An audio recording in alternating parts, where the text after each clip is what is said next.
It is 9:09. We will open the 855th round of the Planning and Regulation Committee. Good morning to all of our committee members and visiting councillors, city officers. We've got quite the group here today. Good morning to you all, and of course the most important people in the room, our chamber support staff, because nothing happens without these amazing ladies here making this all happen. Councillors, we will hook straight in to the items for today. I have no attendance or apologies or leave of absence to deal with. Could I seek someone to confirm the minutes of the 854th meeting? Councillor Fowler is happy to move those. A seconder? Councillor O'Neill. All those in favour? The minutes of the last meeting are carried. Item 4, conflict of interest declarations. Councillor Gates. Thank you, Chairman. I'll be leaving the room for item 6.1. And I needed to ask the committee, I'm not quite sure of the mapping associated with item 6.7 and 6.8. One is 6.7 is the City Plan Minor Administrative Amendment. I had received donations 10 or so years ago from both the Seymour Group and Empire Industrial. And I just wasn't certain whether both or either of those groups are involved in this minor administrative amendment or the changes to the Atla industrial area where approvals have resulted in a change of land use. So I really wanted to seek the advice of the chairman and committee as to whether I can give the details of the donations, but they are well outside the relevant term, and I'm not certain that either party is affected by the decisions that we are supporting today. So, Councillor Gates, just looking at the maps with Empire, the only adjustment is that land that has become open space is now reflected in the mapping. That's the only change. So there's a section that was purple is now green to reflect its open space. And then I don't believe you've got anything in regards to Kevin Seymour because it doesn't go out towards where his land holding is. Okay. So... so that is the map on page 590. Yeah. So the administrative change is just to reflect the fact that land that has been dedicated to open space is now mapped as open space in the planning scheme. So, Chairman, I'm happy if the committee wants to make a declaration in regards to the Stevens Group and Empire Industrial, if Councillor Young feels that's necessary on that change. I'm not familiar with the area. Are you saying that Seymour owns all of this? No, Seymour is not involved. It's the Empire Industrial Estate who gave me, just so that everyone's aware, I received in 2016 $2,500 from Empire, and then in the same year I received $5,000 from the Stevens Group. Who I think Councillor Gates has all but made the declaration, so we may as well just make it a declaration and be done with it. Okay. So Councillor Gates has made a declaration. I'd move a procedural motion that it's outside the relevant term and that the public interest is better served by Councillor Gates' participation in the matter. Thanks, Chairman.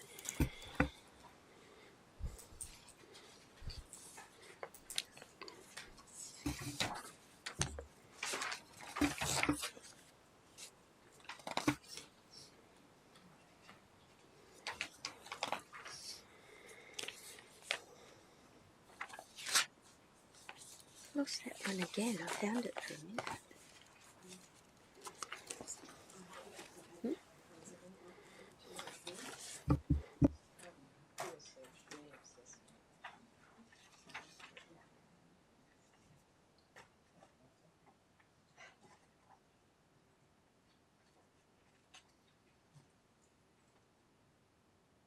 I also have 6.2, Chairman.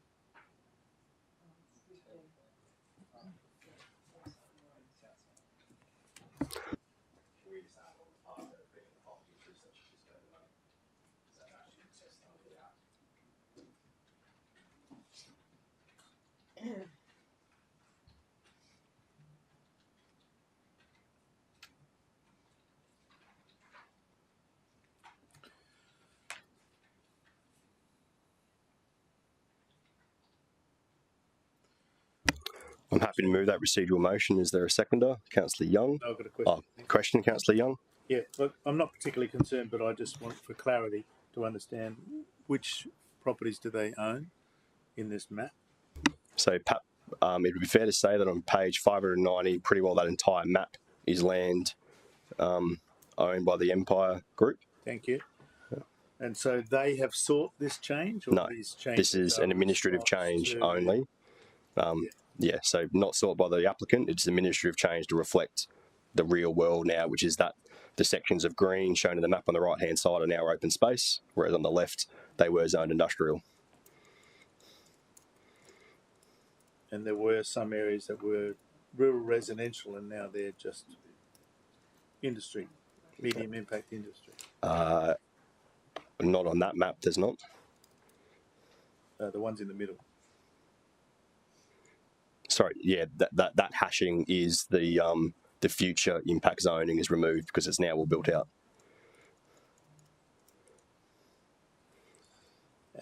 Okay, thanks for clarifying that. You're happy to second the procedural motion? Yeah. Yep. So mover and a seconder, all those in favour? Against? Procedural motion is carried. Was there any other conflicts on that item, Councillor Gates? No.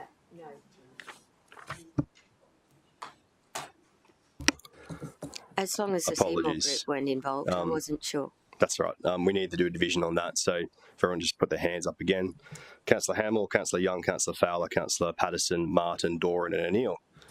Carried unanimous. Next conflict, Councillor Gates. 6.2, Chairman, and the landscape architect, RPS, donated $675 to my 2012 election campaign. So in 2011, I think 5 people attended a lunch and that was the resulting income. So probably made $20 out of it. yeah, exactly. So it's outside the relevant term, but I felt that I should put it on the public record. Procedural motion, anybody? In that case, I'll do the same one again. Seconder, Councillor Patterson. Any questions? We'll just let it be correct. Move Councillor Hamill, seconded Councillor Patterson. All those in favour? You don't actually have the wording on the That looks like it. All those in favour? Councillor Hamill, Young. That's the wording right there.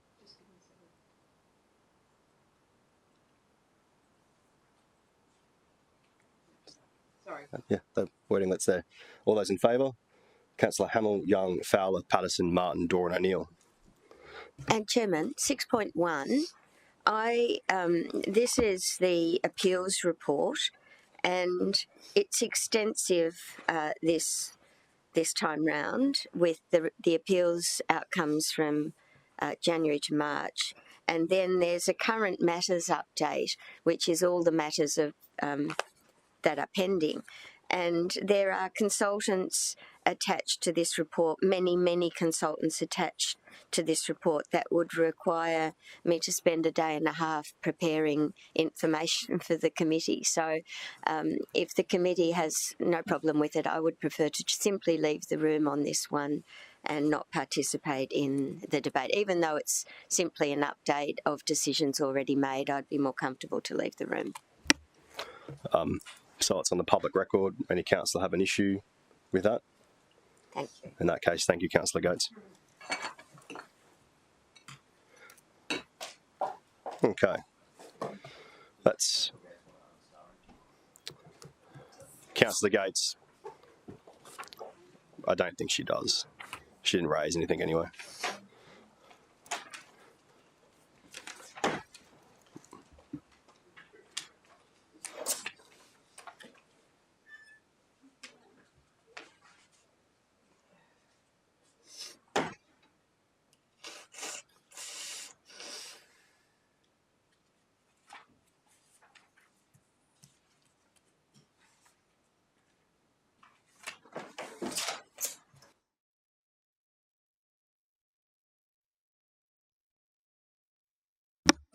Okay. So Is there any other conflict of interest declarations, councillors? Councillor Fowler? Chair, I won't be making a conflict of interest declaration, but just to note The with same. New Crush? Crush. Yep. Yeah. Councillor, So we'll note yours and Councillor Young's. It's in the. It'll be in the appeal update again. It's in the list. Yeah. Well, likewise, So as councillors already aware, I own a property within close proximity to that quarry, but I currently have councillor discretion to receive briefings and communicate that with constituents. Yep. And likewise, Chairman, I've had a previous declaration in regard to my property, which is in proximity of the New Crush Quarry, and Council has given consent for me to participate in the decision-making process, and so I won't be making a declaration as such. And I think, as was reflected the last time this came through, both the decisions of council allow both councillors to continue to be part of this and receive updates and be part of this item. No other conflicts? Very good. So we'll move on to the starred items. So we need to unstar 6.1. Have an indication from Councillor Martin to unstar 6.2. Have an indication from Councillor Martin to unstar 6.3. An indication from Councillor O'Neill, we'd like to look at 6.4. Councillor Doran would like to discuss 6.6, which leaves us with 6.7, 6.8 and 6.9 still starred. Is there any interest from any councillor in any of those items? Councillor Fowler? Thank you, Chair. I'd like to unstar 6.9, please. 6.9. 6.7, 6.8 for anybody?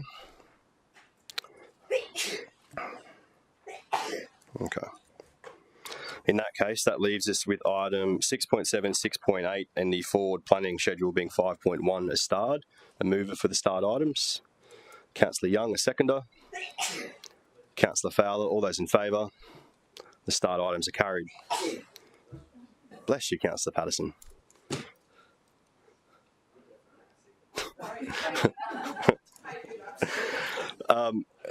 That takes us to item 6.1. We will welcome our first team of officers into the chamber.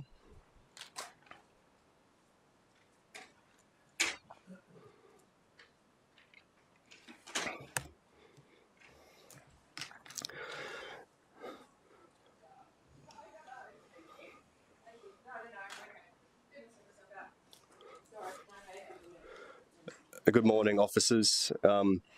Councillors, as the quarterly appeals update is in relation to legal matters, we will be going into closed session to discuss the item. So I will move us into closed for that reason, that commercial and confidence due to legal reasons. All those in favour? Against? Motion's carried, and we'll turn the live streaming off.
live streaming back on. Councillors, thank you for your interest in item 6.1, and I hope you got something out of the update. Councillor Young has indicated a willingness to move the item. Councillor Young, happy to? Yes, indeed. Thanks, Chair. Councillor Patterson, happy to second 6.1. Is there anyone who wishes to talk at all to 6.1? In that case, we'll go straight to the vote. All those in favour? Against? The item is carried unanimous. Councillor Gates did not vote, and Mr Moran is going to be a gentleman and invite Councillor Gates back into the chamber. That takes us to item 6.2. We are making pace today, that's for sure.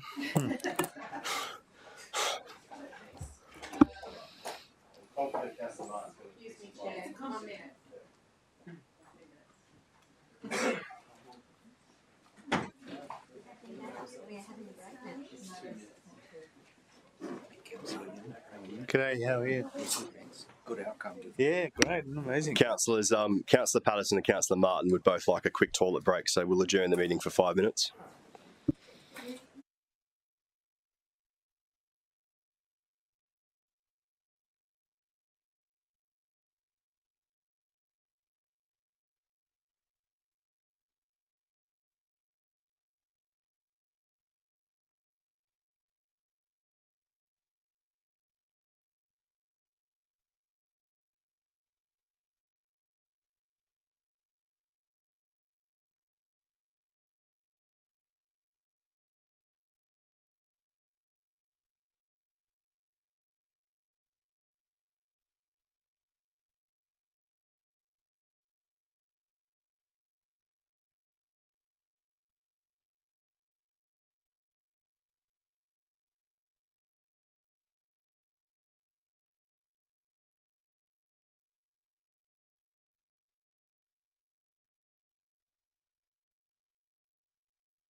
reopen the meeting at 10:31. Officers, good morning for item 6.2, and we'll go straight to the presentation. Through the Chair, item 6.2 is a development permit for a material change of use for 125 interchangeable units to be used for either multiple dwellings or short-term accommodation. The development includes a single commercial tenancy to be operated as food and drink outlet, shop or office. The site is located at 6, 8, 10 and 12 6th Avenue, Palm Beach. The application is impact accessible. The site is comprised of 4 allotments with the street frontage to 6th Avenue of 40 metres. The previous commercial buildings that occupied the site have now been demolished to make way for an approved 39 metre high code MCU apartment building. The site is well located in proximity to public transport, employment, social facilities, community facilities and amenity features. The development is within walking distance to the Gold Coast Highway, bus stops, the beach, the 5th Avenue shops and the Palm Beach Surf Club. The site is considered to be a prime location for high density development as it has access to existing infrastructure. The site is located in the centre of the Palm Beach District Centre. The Palm Beach District Centre occupies 5 street blocks from 8th Avenue to 4th Avenue between the Gold Coast Highway and Cypress Terrace. Palm Beach is an integrated mixed-use centre comprising shopping, residential accommodation, eating, entertainment, community and ancillary services. There are only 2 buildings in the centre that exceed 2 stories. The existing built form is predominantly 1 and 2 stories. The proposed building is a high-rise building with 4 levels of basement parking. The development is a mixed use for multiple dwellings and short-term accommodation within the tower and a single commercial tenancy at ground level. The ground level includes work-from-home spaces and a meeting room for residents' use, while the rooftop area is the main communal open space area. The application is triggered to impact assessment as the proposal exceeds the code height identified on the building height overlay map by 19.95 metres. The key consideration for the proposed development is building height. Unlike other parts of the planning scheme area, the land is not included in a designation where there is an expression of planning policy discouraging building height at or above a percentage greater than the prescribed standard. As the subject site is mapped within a mixed-use centre, the site is afforded a height uplift subject to meeting the relevant benchmarks of section 34415. As demonstrated on these artist impressions, the built form is articulated, modulated, detailed and visually interesting. The development has 3 identifiable components. It has a base, a middle and a top. These distinct forms modulate the bulk of the building and fragment the continuity of its height. The development includes a tower with deep recesses, open balconies and slab projections which promote a curvilinear appearance that reduce the perception of bulk. The development will activate the 6th Avenue street frontage with an awning over the pedestrian entrance to the ground floor commercial tenancy, outdoor dining opportunities to 6th Avenue, the work-from-home spaces and residential balconies overlooking 6th Avenue. These elements provide visibility and presence to the streetscape and act to improve pedestrian amenity. The development will contribute to a varied skyline by reason of it having a different height to other buildings in the locality. It will present an ordered skyline because it provides additional building height at a logical location, and the development will provide for an interesting skyline by reason of the detailing of the design of the tower. The height of the proposed building is commensurate with the 2 other approved towers in the Palm Beach District Centre. This figure shows the location of these developments to the east and to the south of the site. In relation to the S&S appeal on the site to the south of the subject site, the officer's report takes into consideration the judge's findings on local character and the forward planning intentions for the Palm Beach District Centre. The applicant provides photo montages within the context of the immediate area which show the built form local identity and sense of place. This is the viewpoint of the development from the Gold Coast Highway facing south towards the development. It shows the 39-metre high building on 7th Avenue, the proposed building on 6th Avenue, and the approved towers on Palm Beach Avenue. This shows the development and the approved towers from Palm Beach Avenue looking east. This shows the development from Cypress Terrace facing southeast. These photo montages show the development is consistent in height to the approved high-rise development within the centre and is consistent with the planned character for the centre. 2 properly made submissions were received in response to the public notification of the development application. The matters raised are insufficient car parking supply within the development and increased vehicles parked on the street, reducing the availability of on-street parking. The development complies with AO1 of the Transport Code, thereby providing off-street car parking to accommodate the parking demand of the development. Further, the assessment of the traffic impact assessment determined that the development does not compromise the function and capacity of the road network. The matters raised in the submissions do not warrant refusal of the development application.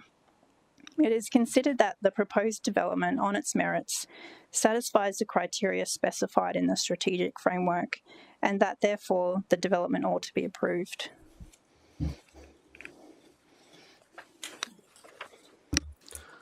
Councillors, questions for officers? I have Councillor Doran first. Thank you, Chair. Small one, but 50% of 39 metres is a little less than what this applicant's proposing. So am I reading that right, that it's actually over the 50% uplift amount?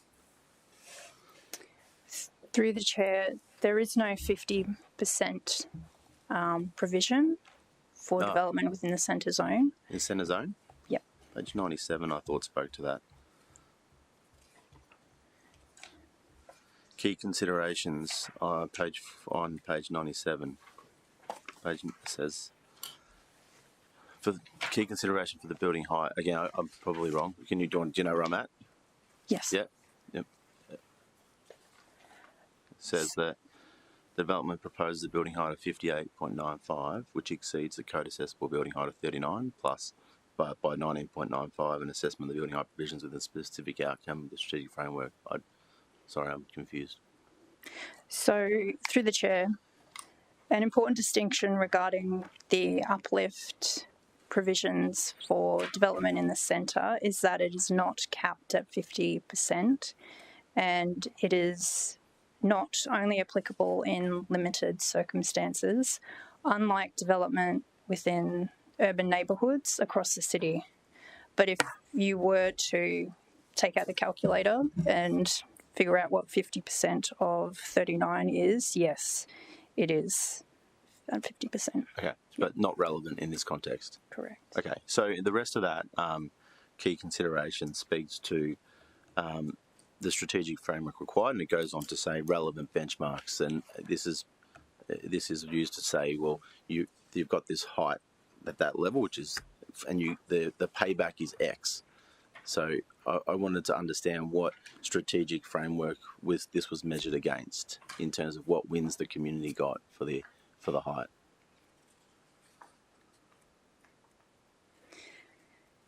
Well,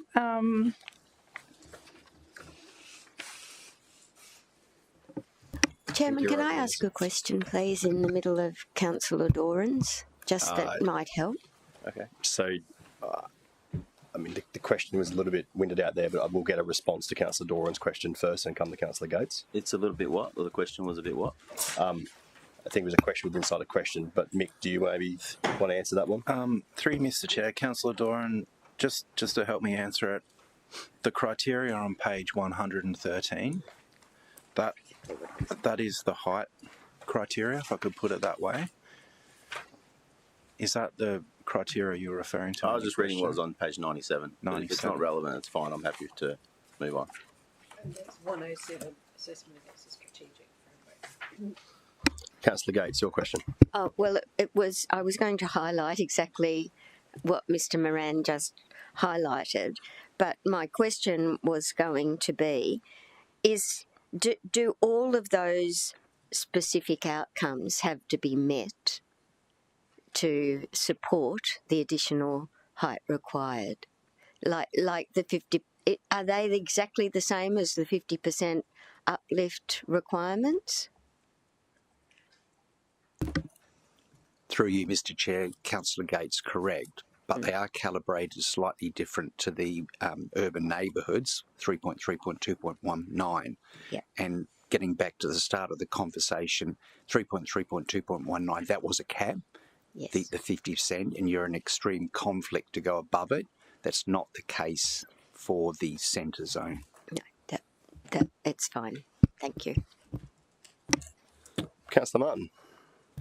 Thanks, Chair. And I wonder, just following on from that question to Roger, noting the centre zone doesn't have the 50% hard cap, but officers mentioned the S&S appeal, the collective tower, which is a long-running refusal that council refused, but it originally started higher and was overturned for approval at around the 50% of 18 stories.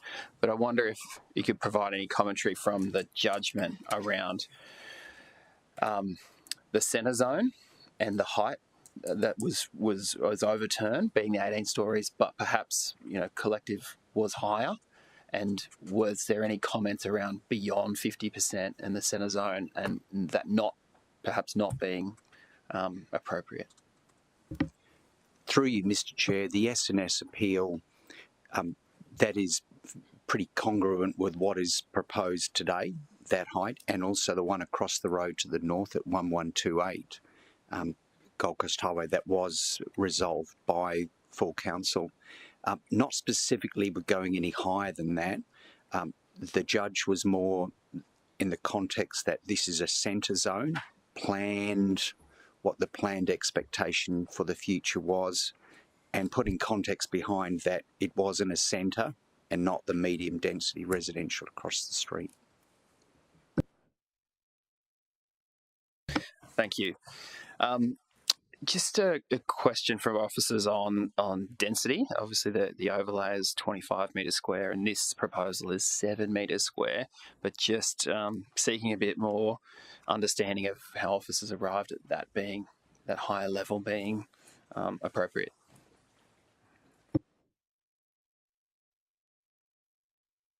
Thank you.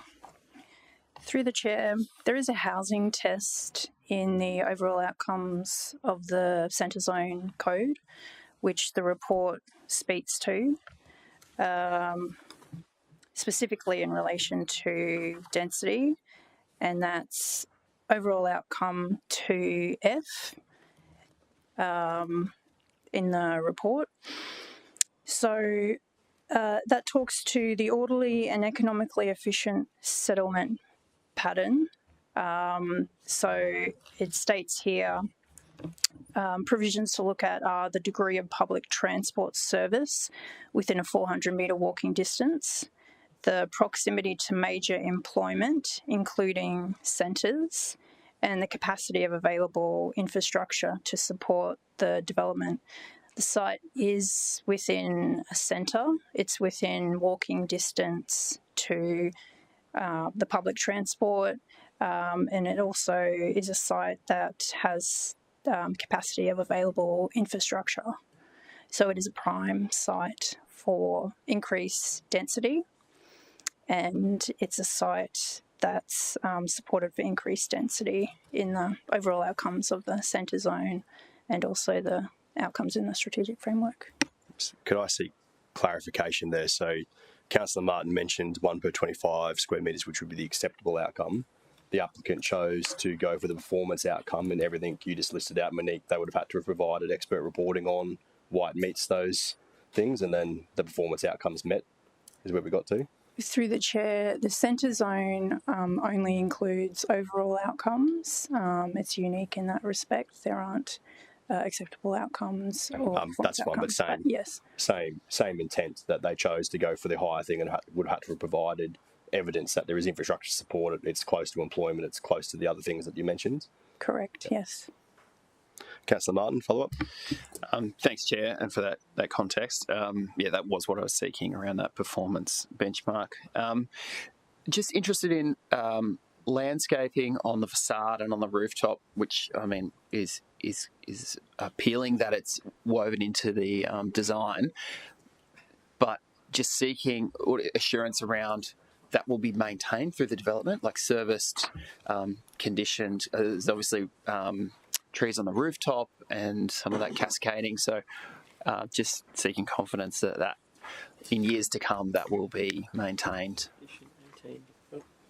Through the chair, it is conditioned requirement that those areas be maintained. Condition 18 in attachment 1 states in regards to the maintenance of the planter boxes, ensure the community management statement states ongoing maintenance of all landscaping and planter boxes, and that's to be undertaken by the body corporate or a private contractor on behalf of the body corporate at all times at no cost to council. So yes, it is a condition requirement that they be maintained. Thank you. And just probably a unique one that reading the report was the rooftop, sort of, because it's a common area rather than the penthouse typically, but there's a movie screen or something, and I noticed there's a condition in there, but just obviously seeking just that not to become a nuisance for other high-rises. Just wondering if you have any thoughts on how that will be protected for other amenity being on the rooftop. Through the chair, there are a number of amenity type conditions included in the condition package. One of those limits the hours of operation of the communal open space area between 7 a.m. and 10 p.m. There are also conditions which require the submission of further material for assessment by the principal architect, and one of the requirements in the condition is that details of that be provided. So details of the cinema screen be provided. We don't actually have any information on how that would work at this stage. Would it be officers' view though that in that working that through that you'll make sure that is not going to cause some sort of nuisance or risk to surrounding residents? That's correct? Yes. Yep. Thank you, Chair. I don't have any further. Councillor Fowler. Thank you, Chair. My first questions were in relation to the rooftop space as well. There's no chance that the applicant could, down the track, change that to an ancillary space, could they, for public use or anything of that nature? Just wanted to double check that. Through the chair, no, not without a council permit. Okay, thank you. And I just had a question just about the 9 bulky bins. So it states that the 9 bulky bins will be placed out and collected twice per week. Could you show where those will be placed?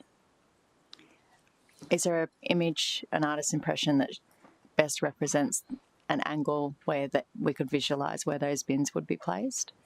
Through the chair, the ground level shows the location of the temporary bin storage.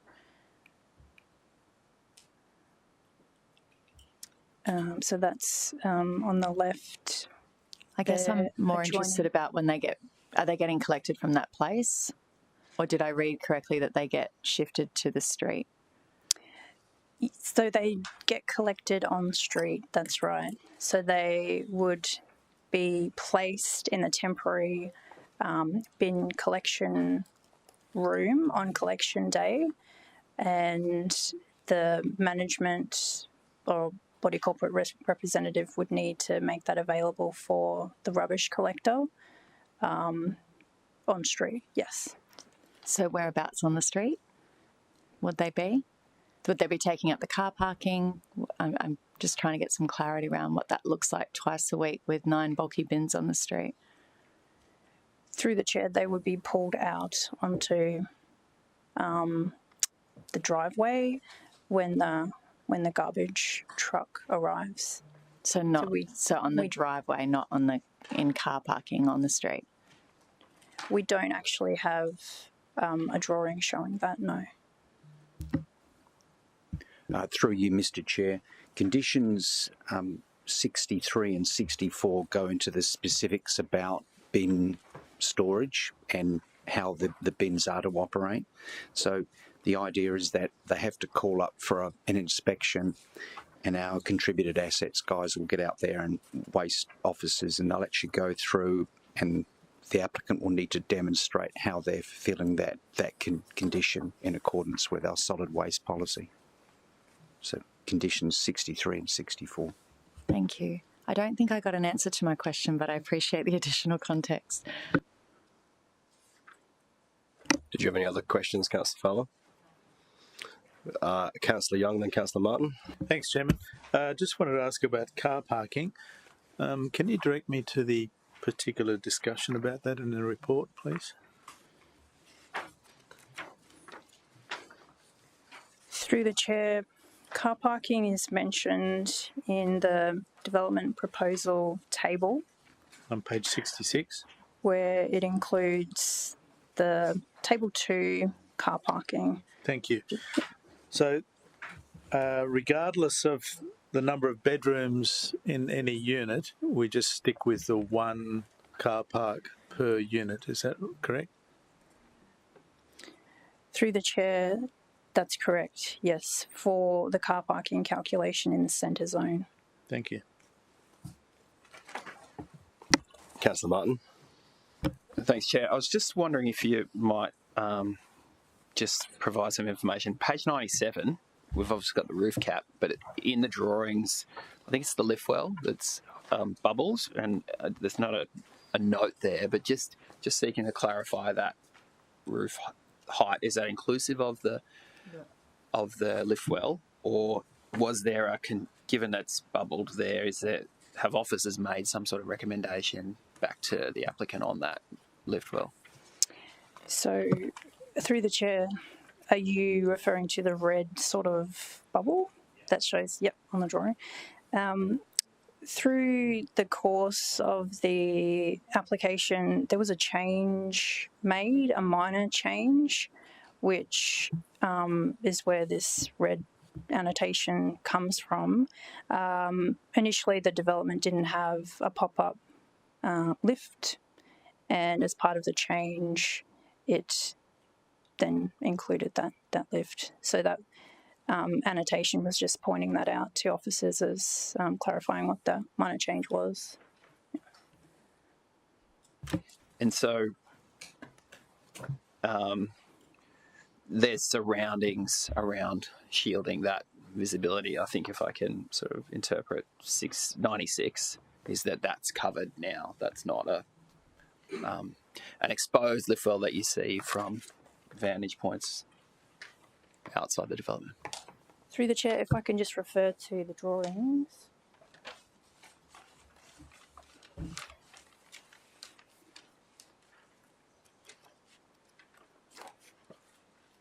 Specifically the elevations.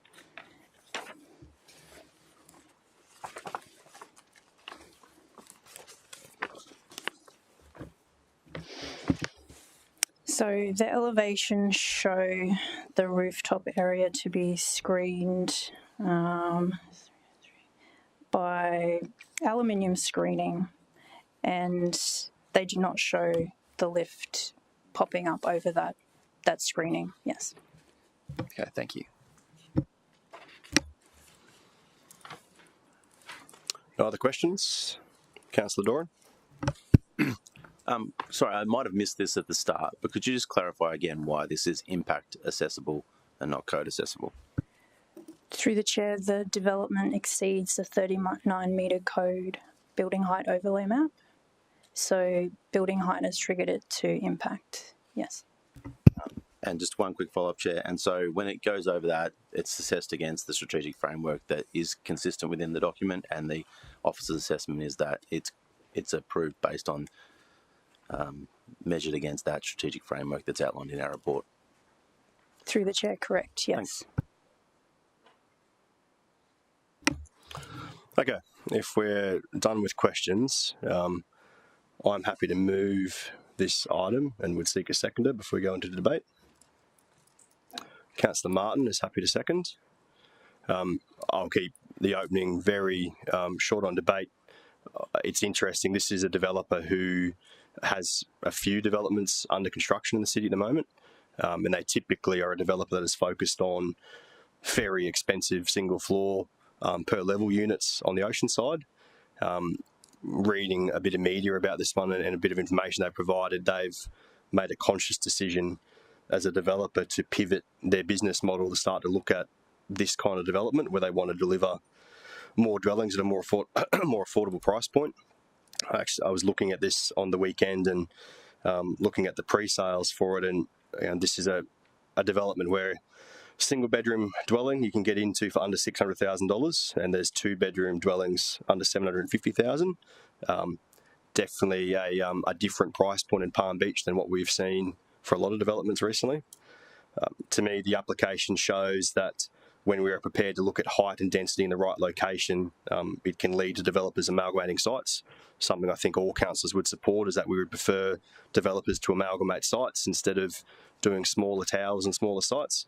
So a great outcome there, which gives us 125 high-quality dwellings at a more affordable price point. I'm sure the dwellings higher up are not in that price range. They are probably more expensive, but the majority of these are definitely a more affordable price point. In a building that looks great. We don't just want height and density for the sake of it. We want it to be in a building that looks the part, so we get that here.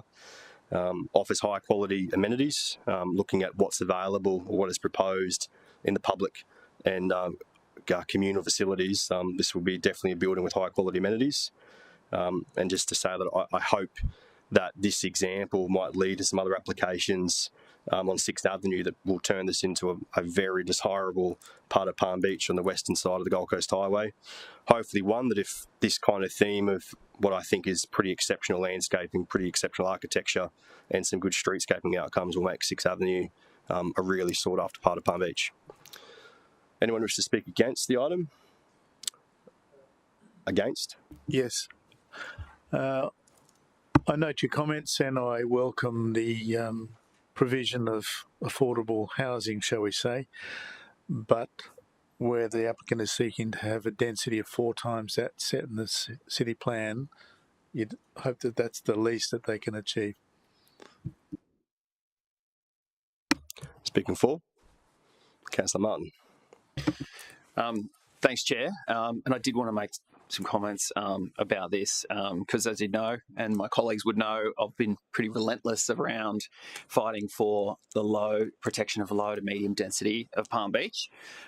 But I've always recognised that the Palm Beach Centre Zone, its CBD, as being different to that low to medium density that I've been fighting to protect. So in this area, the mapped code accessible height being already high rise, being the 39 metres, and then the accessible impact applications can seek beyond the 50%. So I want to put on record that I'll still continue to advocate for appropriately low to mid-rise in the medium density residential zone for my community that have generated significant submissions and objections when that's inappropriate.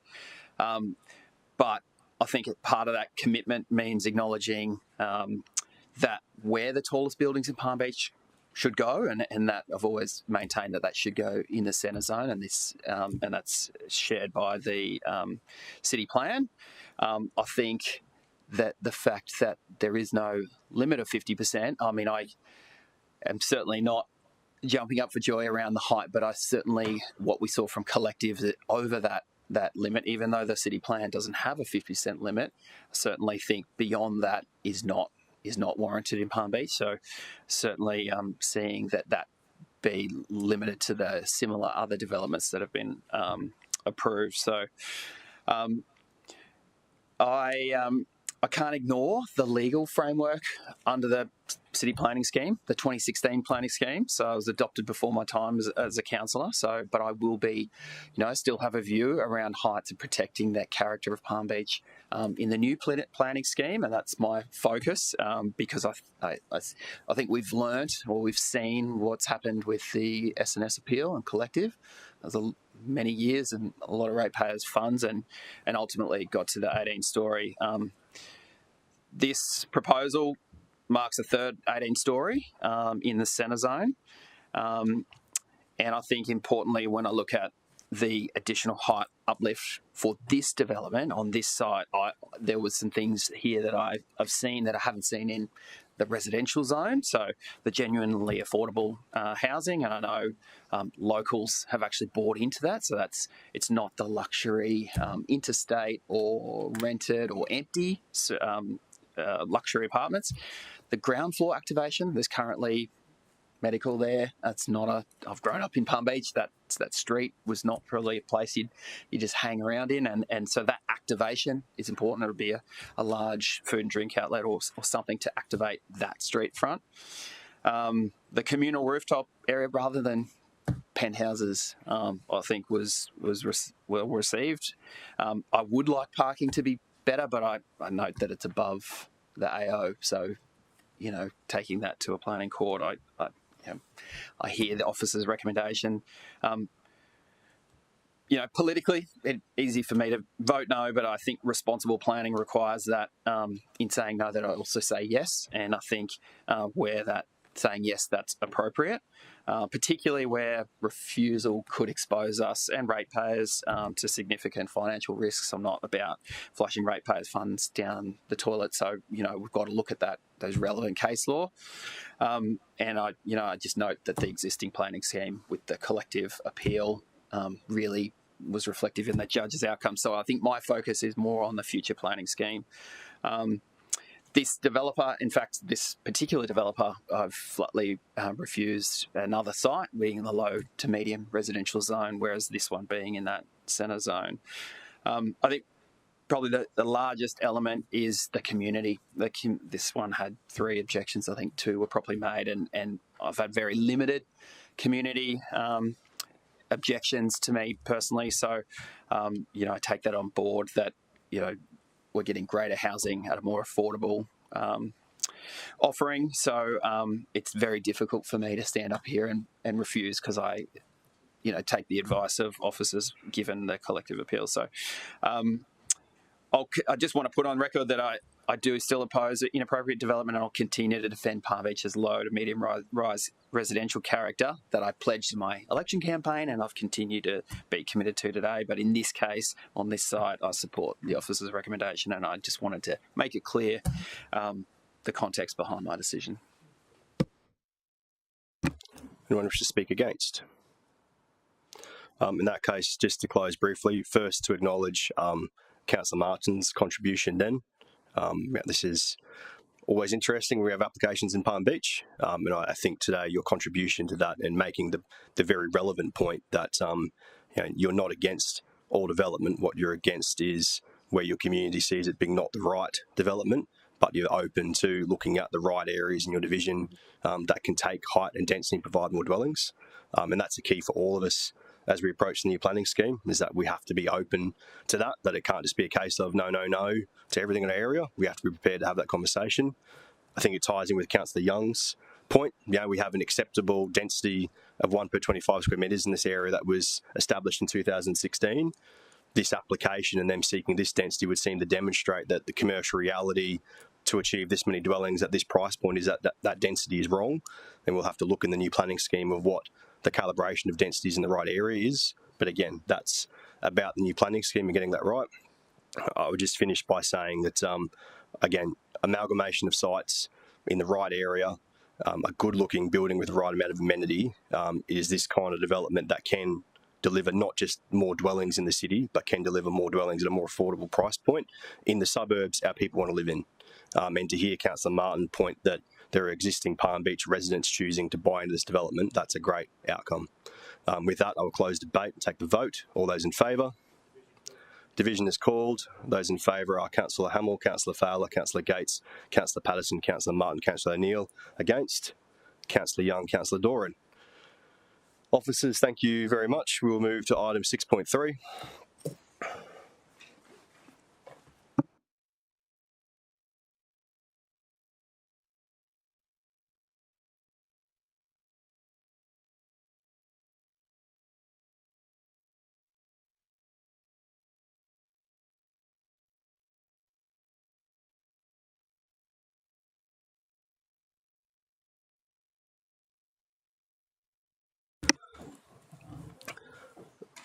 Councillors, so for this presentation and this item, just to make all councillors aware that we have Mr. Paul King with us, who is an independent expert on noise, dust and emissions.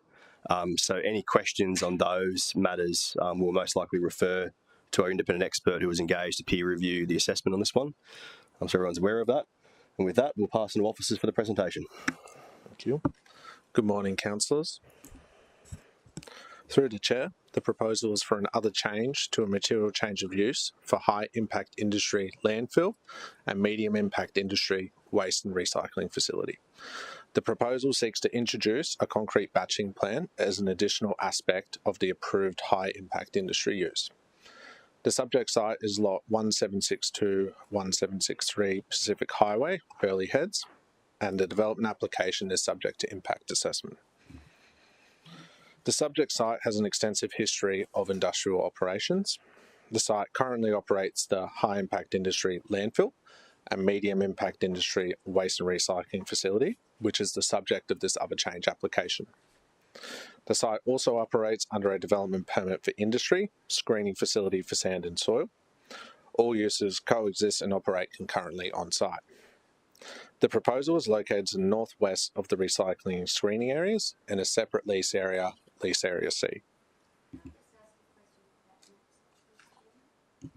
Sorry, Councillor Gates. The two smaller red areas that have an inset mark, why don't they have detail attached? What happens there? So, through the Chair, the one on the, say, the bottom right, that forms part of the subject site, which is for the vehicle access to the site. And then through the middle there is a TMR road reserve, which is for the future Bermuda Street extension. So essentially the large lot and the bottom right lot are one lot in two parts. And then the northern lot is now a separate lot. When this application was lodged, that formed the entirety of the subject site. Since then, reconfiguring of lot application was approved and the plans were sealed, which separated that northern site, since when has had a service station approval on it. Okay, so that's a service station that exists on that land just above? The top right, yes. Okay. Not built yet, Councillor. Not has approval for a service station and then other things. Okay, yep. Thank you. Just wasn't clear. No problem. The proposed development consists of two main hopper structures that sort and mix materials to produce concrete. The use will be constructed in two stages, with essentially half the development delivered in stage 1 and the balance delivered in stage 2. The use is proposed to operate 24 hours a day, 7 days a week, to service the construction of the Gold Coast Light Rail Stage 3. Once commenced, the use will revert to daytime operations only. No more than 34 staff are permitted on site, and no more than 30 trucks are permitted to operate in association with the use at any given time. 2 backup trucks are permitted in case of mechanical failure in the fleet. In terms of site context, the local area includes industrial development such as the Burleigh Heads Boral Quarry and Reedy Creek Waste and Recycling Centre to the north. The residential estates of Old Burleigh Town, Kingsmore and the Observatory are located to the east and west, and Andrews Reserve is located to the south. The key assessment considerations of the proposal include land use, noise, dust and emissions, visual amenity, transport and submissions.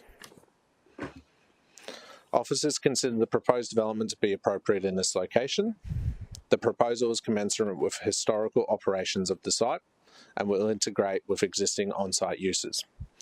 The use is intended to service the Gold Coast Light Rail Stage 3 construction, facilitating the quicker delivery of key infrastructure for the city. The appropriateness of the proposal is also informed by the degree of, or lack thereof, amenity and external impacts. Through officers' assessment, it was found that these impacts are appropriately managed. The proposed development complies with all relevant noise criteria through acoustic attenuation measures, noise limitations, and operational restrictions. Officers have recommended conditions for dust mitigation. Operational management will ensure the use operates in a compliant manner. Through this, potential external impacts to surrounding residents will be mitigated. The noise, dust and emissions assessment has been reviewed by a third-party expert who has concurred with officers' assessment.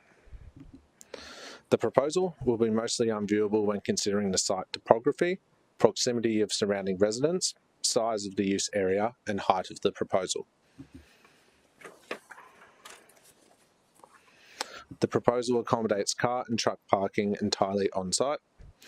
Traffic modelling identifies sufficient capacity within Oyster Creek Drive to accommodate existing operations and the proposal, and the site intersection will be upgraded to incorporate the relevant turn treatments in addition to providing an increased pavement depth.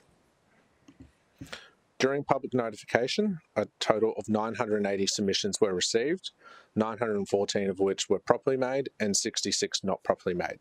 All submissions objected to the proposal. Additionally, a petition was tabled at full council on the 20th of August 2024, which included 492 signatories. The key themes raised in the submissions and the petition are displayed on the screen and have been assessed through the report. Officers acknowledge that many submitters raised concerns of the appropriateness of the development. Officers' assessment has found that the proposal manages external impacts to surrounding residents. Moreover, the proposal provides citywide benefits through the quicker delivery of key transport infrastructure. Therefore, officers have recommended this application be approved subject to conditions.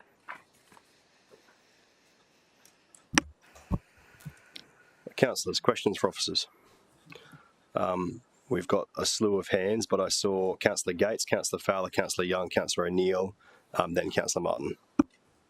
Sorry, Chairman, I'm just a little confused about what we would be endorsing today if we go with the officer's recommendation. On the bottom of page 324, it talks about a cessation clause for October of next year. So would any decision that we make today override that time frame? Sorry, through the chair. So this one is for another change that's doing an additional aspect of that development, which includes that additional high impact use. As you'll read in the conditions package in attachment 1, the conditions for the waste and recycling facility and the landfill is separate to these conditions. So they would still have to stop the landfill next October?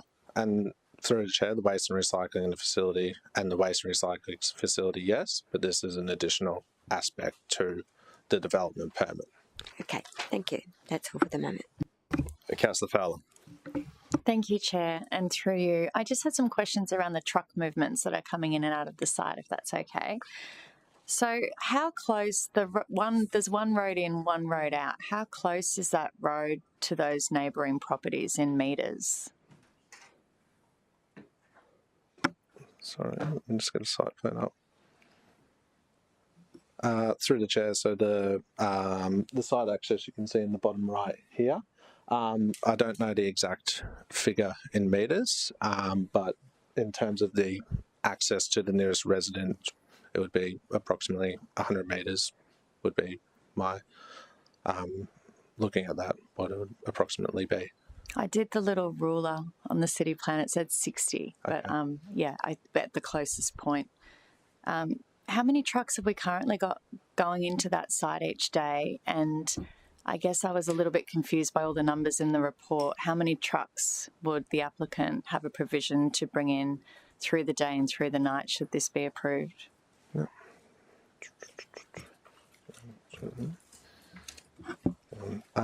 Through the chair to answer those questions, I'll hand over to Joel Burnett, who's our transport engineer. Thanks, Eli.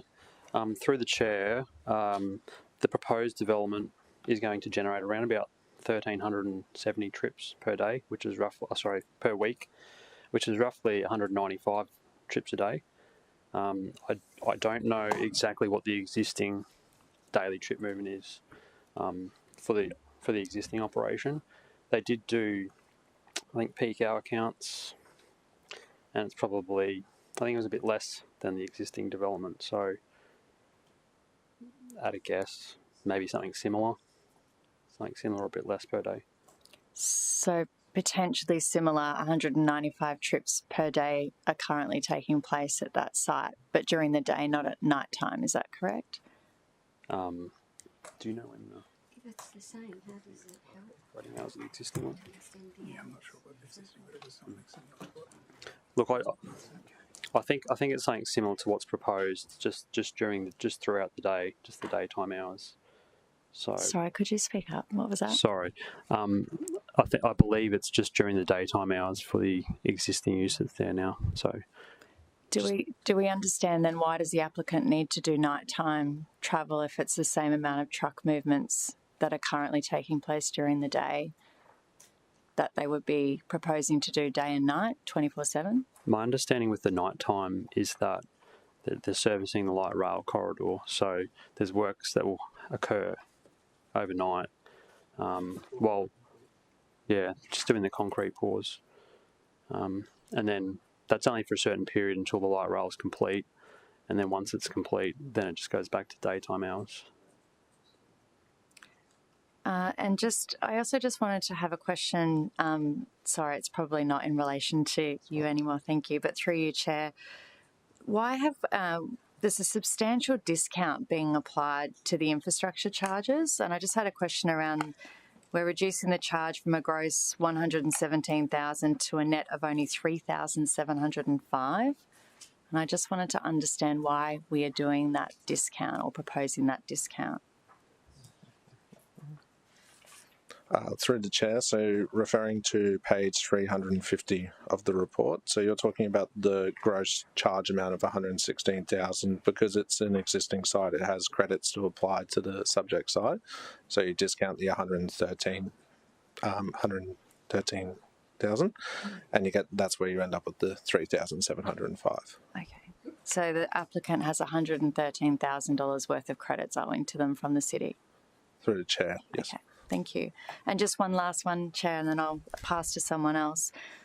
How much consideration has been given to light pollution and noise pollution at night if we are proposing 24/7, particularly when I've just read in that report one line which didn't give me much comfort, where the report indicated that nighttime lighting impacts were dismissed because night operations are not in perpetuity. So the fact that this is a 12 or 18-month temporary licence, did we not consider the light and noise impacts based on the fact that it's not in perpetuity? We might take that as the opportunity for Mr. King to go through his stuff, and we'll take any questions that are to do with noise, dust and emissions with Mr. King. Certainly, thank you. Through the chair, so to answer the question, so noise, firstly, was taken into considerable detail with respect to day, evening and nighttime operations. The noise reporting that was prepared for the development application was peer reviewed by me. A number of further advice requests were made to the applicants that responded to questions I asked. We've now got to the position that I'm comfortable that noise amenity impacts from this use can comply in both the day, evening and nighttime periods. The reason I say day, evening and night is because the noise criteria change between those three periods. Can I ask one quick question on that? Of course. Are you in relation to the concrete batching plant or the trucks coming in and out really close to people's houses? So both. So the noise assessment for the concrete batching plant initially only considered noise from the site itself. as part of the further advice requests, we made them look at the traffic coming in and out of the site. So they looked at the noise impact of the traffic generated by the concrete batching plant. And if I can just point on the screen, with respect to this coloured orange line, that's representing the noise contour of the trucks entering and exiting the site. So that was taken into account with respect to the impact on the houses over here. So basically the green colours mean compliance, anything orange or red means non-compliance. So that was looked at in a lot of detail with respect to the noise impact. So I'm quite comfortable that during the day and the nighttime period, that noise compliance is achieved from both on-site operations and traffic generated by trucks coming in and out. So just to answer the second part of your question, then happy to answer more. With respect to lighting impacts, whilst there was no detailed lighting report prepared, in the context of the site being in a depressed location, fairly shielded from surrounding residential areas, there's a condition imposed with respect to lighting. A concrete batching plant doesn't need a lot of lighting, in my experience. There'll be lighting fixed to the towers.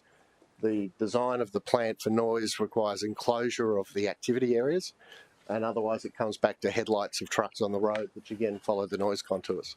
So I don't believe, so lighting is a matter of conditions. Yeah. So councillors, if we're happy, we'll take any questions we can towards Mr King now on noise, dust and emissions. So Councillor Gates. Thanks, Chairman.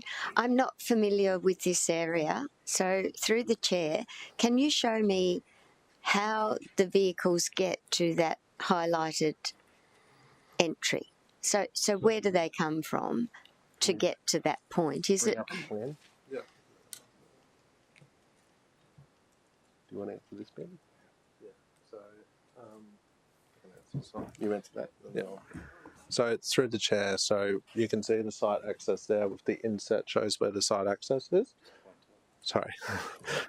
So they go around pretty much where that blue dash line is where the internal road is. And so it comes off Oyster Creek Road. So the impact of the truck movements will be felt by those homes along Oyster Creek Road as well. So there'll be 195 vehicle movements per day all through the night going past those homes, which seem to back on to Oyster Creek Road. Is that correct?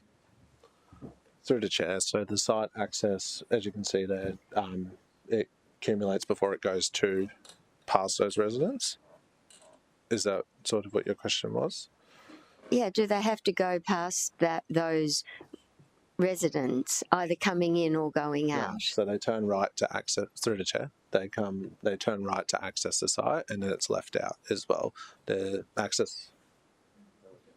Okay, that's what I needed to. Yeah, through the chair. That suburb of Old Burleytown is a closed suburb. Thank you. What about when the servo opens? Same through the chair, same access arrangements. Okay, thank you. Councillors, questions for Mr King? I had Councillor Martin and Councillor Doran. Thanks, Chair. Just on the noise modelling, so was that is that just a consistent noise, or is that based on? So is it an averaging noise, or is it based on kind of industrial noises are intermittent? There's clangs and brakes and air brakes and things like that. Or is the noise modelling averaged? And I wonder if you could also just touch on the background creep. Sure. Thank you. Okay, so through the chair, so the noise modelling looked at a multitude of noise sources occurring at the one time. So the background creep criterion first, and then I'll answer the first part, relate to the allowable excess of noise from a specific use above the otherwise prevailing background noise level. So in this location, the background noise levels are quite elevated due to proximity to the Pacific Motorway. So the Pacific Motorway maintains quite elevated noise levels during all periods of the day, evening and night. So background creep, the criteria are the basis that the additional noise from a specific use shall not result in an overall net increase or continuing increase in noise levels as a result of this development or other developments. So the background creep criteria, or background plus excess, is a very common metric. and a tool that's been used for as long as I've been in this game, and does provide a good degree of protection to people or residents in respect to noise from a use. So the noise modelling looked at both time varying and constant noise sources. So it modelled the noise of intermittent activities, trucks moving, front end loader operations, bangs and clangs from site activities, as well as the more continuous noise of continuously running pumps and fans and similar activities. So all of that is in the mix in the noise modelling. So the noise modelling produces these 15-minute averaged LEQ levels, which is what the background creep criteria are about, to demonstrate compliance with the criteria. Also look at sleep disturbance. So at night time, we look at short duration noise events, so instantaneous events, the bangs and clangs against the sleep disturbance criteria. The modelling also demonstrates compliance with that criteria. In this location, as I said, due to the proximity of the Pacific Motorway, ambient levels, including maximum levels, are quite elevated due to high volumes of traffic and activities on the motorway. So I'm quite comfortable that with the noise mitigation measures proposed and conditioned as part of this use, it can comply with the noise limits at all time periods. Follow-up, Councillor Martin. Councillor Doran. Thank you, Chair. The modelling that you've undertaken there for the noise mitigation, this is a new map to me and probably to a few, not to you though, I can appreciate. But sure. Would you like me to explain? I think we arrived at a position earlier where it was between either 60 or 100 metres from the houses there, and that looks like an awful lot of orange and red. That's the exit of the site for the trucks. Yes. I walked the site yesterday, and I'm coming to my question. I walked the site yesterday, and that was quite an incline from the entry point of the hockey stick, if we're calling it that, up to where the batching plant is. Does your modelling there include or exclude the use of compression braking from trucks going down? Certainly, through the chair. Firstly, not my modelling. I've peer-reviewed what others have done. But been put up as the expert for noise. Yeah, that's fine. So the modelling includes the steady-state noise of trucks moving on the internal access road, including climbing the incline. So the model has a 3D topographic base, so it takes into account the topography, so grades are taken into account. In terms of compression braking, no, it does not take into account compression braking. And I suppose in the context of this site, given that the internal road, my understanding, is a slow speed environment, I'm not sure why compression braking would be required in that context. It's a matter of compression braking on public roads does occur. I've been in many matters where it's been raised as an issue. However, it's something that I believe can be dealt with. There's no specific condition in the package that I've seen about compression braking. Signs can be erected, no compression braking, driver's code of conduct. But I think in the context of, again, where the site's located, there'd be far more incidents and likelihood of compression braking from the motorway and the public roads traffic than there will be from traffic on the batching plant site or on this site and accessing the site. So essentially, follow-up, Chair, so essentially, there are signs erected, core flutes, relatively new looking core flutes erected saying do not use compression braking. Presumably if it's not needed the signs wouldn't be there, so possibly they are. I guess my question relates to noise now is what enforcement measures will be operating on the site aside from a core flute where most drivers will ignore as they're exiting to stop? Because we know why I'm asking this. It's not that far from a residential community. Noise is a major issue. Is the night manager going to, go crook at the driver when he's heading out the gate if he creates a noise heading out with a full batch of a concrete truck heading downhill? Through the chair, I can't comment what the manager's going to do, but what would normally occur is that there will be conditions that have to be complied with. If there are issues with respect to noise and complaints are made, then the site has to act upon those complaints and address the complaints. In terms of, as I said before, I don't believe compression braking is going to be an issue of significance in this locality, primarily due to the fact that it is a high noise environment. there's no physical measure that can be imposed to stop compression braking, which is, I think, what you said before. So it really comes back to the operator maintaining their site, maintaining their fleet, instructing their drivers on appropriate driving habits, aka no compression braking to be used on the site and surrounds.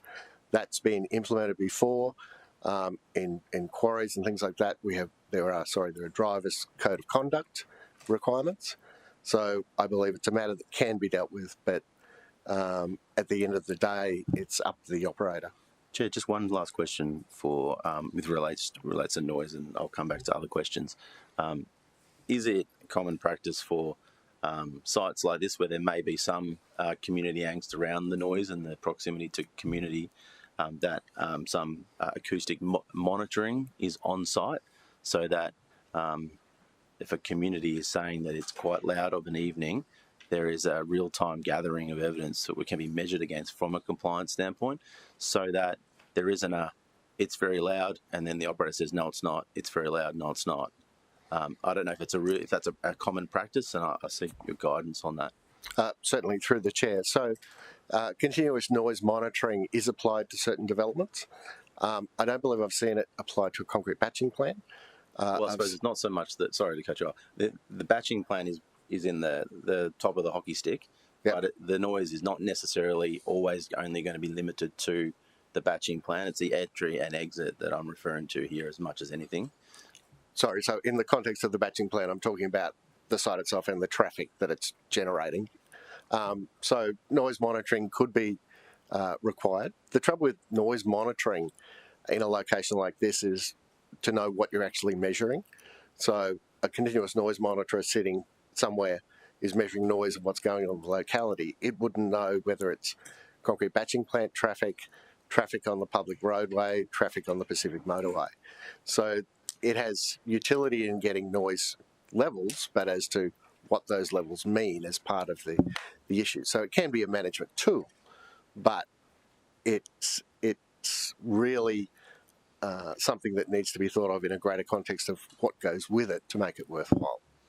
So it could be a deterrent, so? It could be a deterrent, yes. That's all I've got for noise at this stage, Chair. Councillor Gates.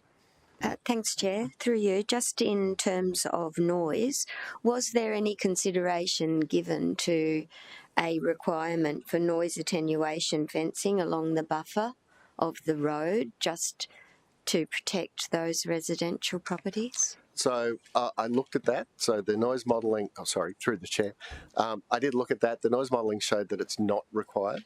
So it wasn't a requirement that I recommended to the officers needed to be included as a condition. It could be something that could be a requirement, but it's not necessary on the basis of the technical assessment that was undertaken. I'll just make a comment that as elected representatives, we get the complaints, and I'm sure that the residents will know whether the noise that changes, if we approve the 24/7, they'll know whether it's coming from this activity or whether it's something they've already been used to. So I'm a little concerned about the access, and I also wondered, was there another access point possible, rather, because where the plant is located is ideal in the middle of that site. It's the access that is of concern, I think, to everyone in the chamber today, but I'll save that for later. And yeah, I would have had a little more comfort if that's the only access point, if there was a sound attenuation fence. If we build Bermuda Street, there'd be a different access point, Councillor Gates. If we build Bermuda Street, there'll be a different access point.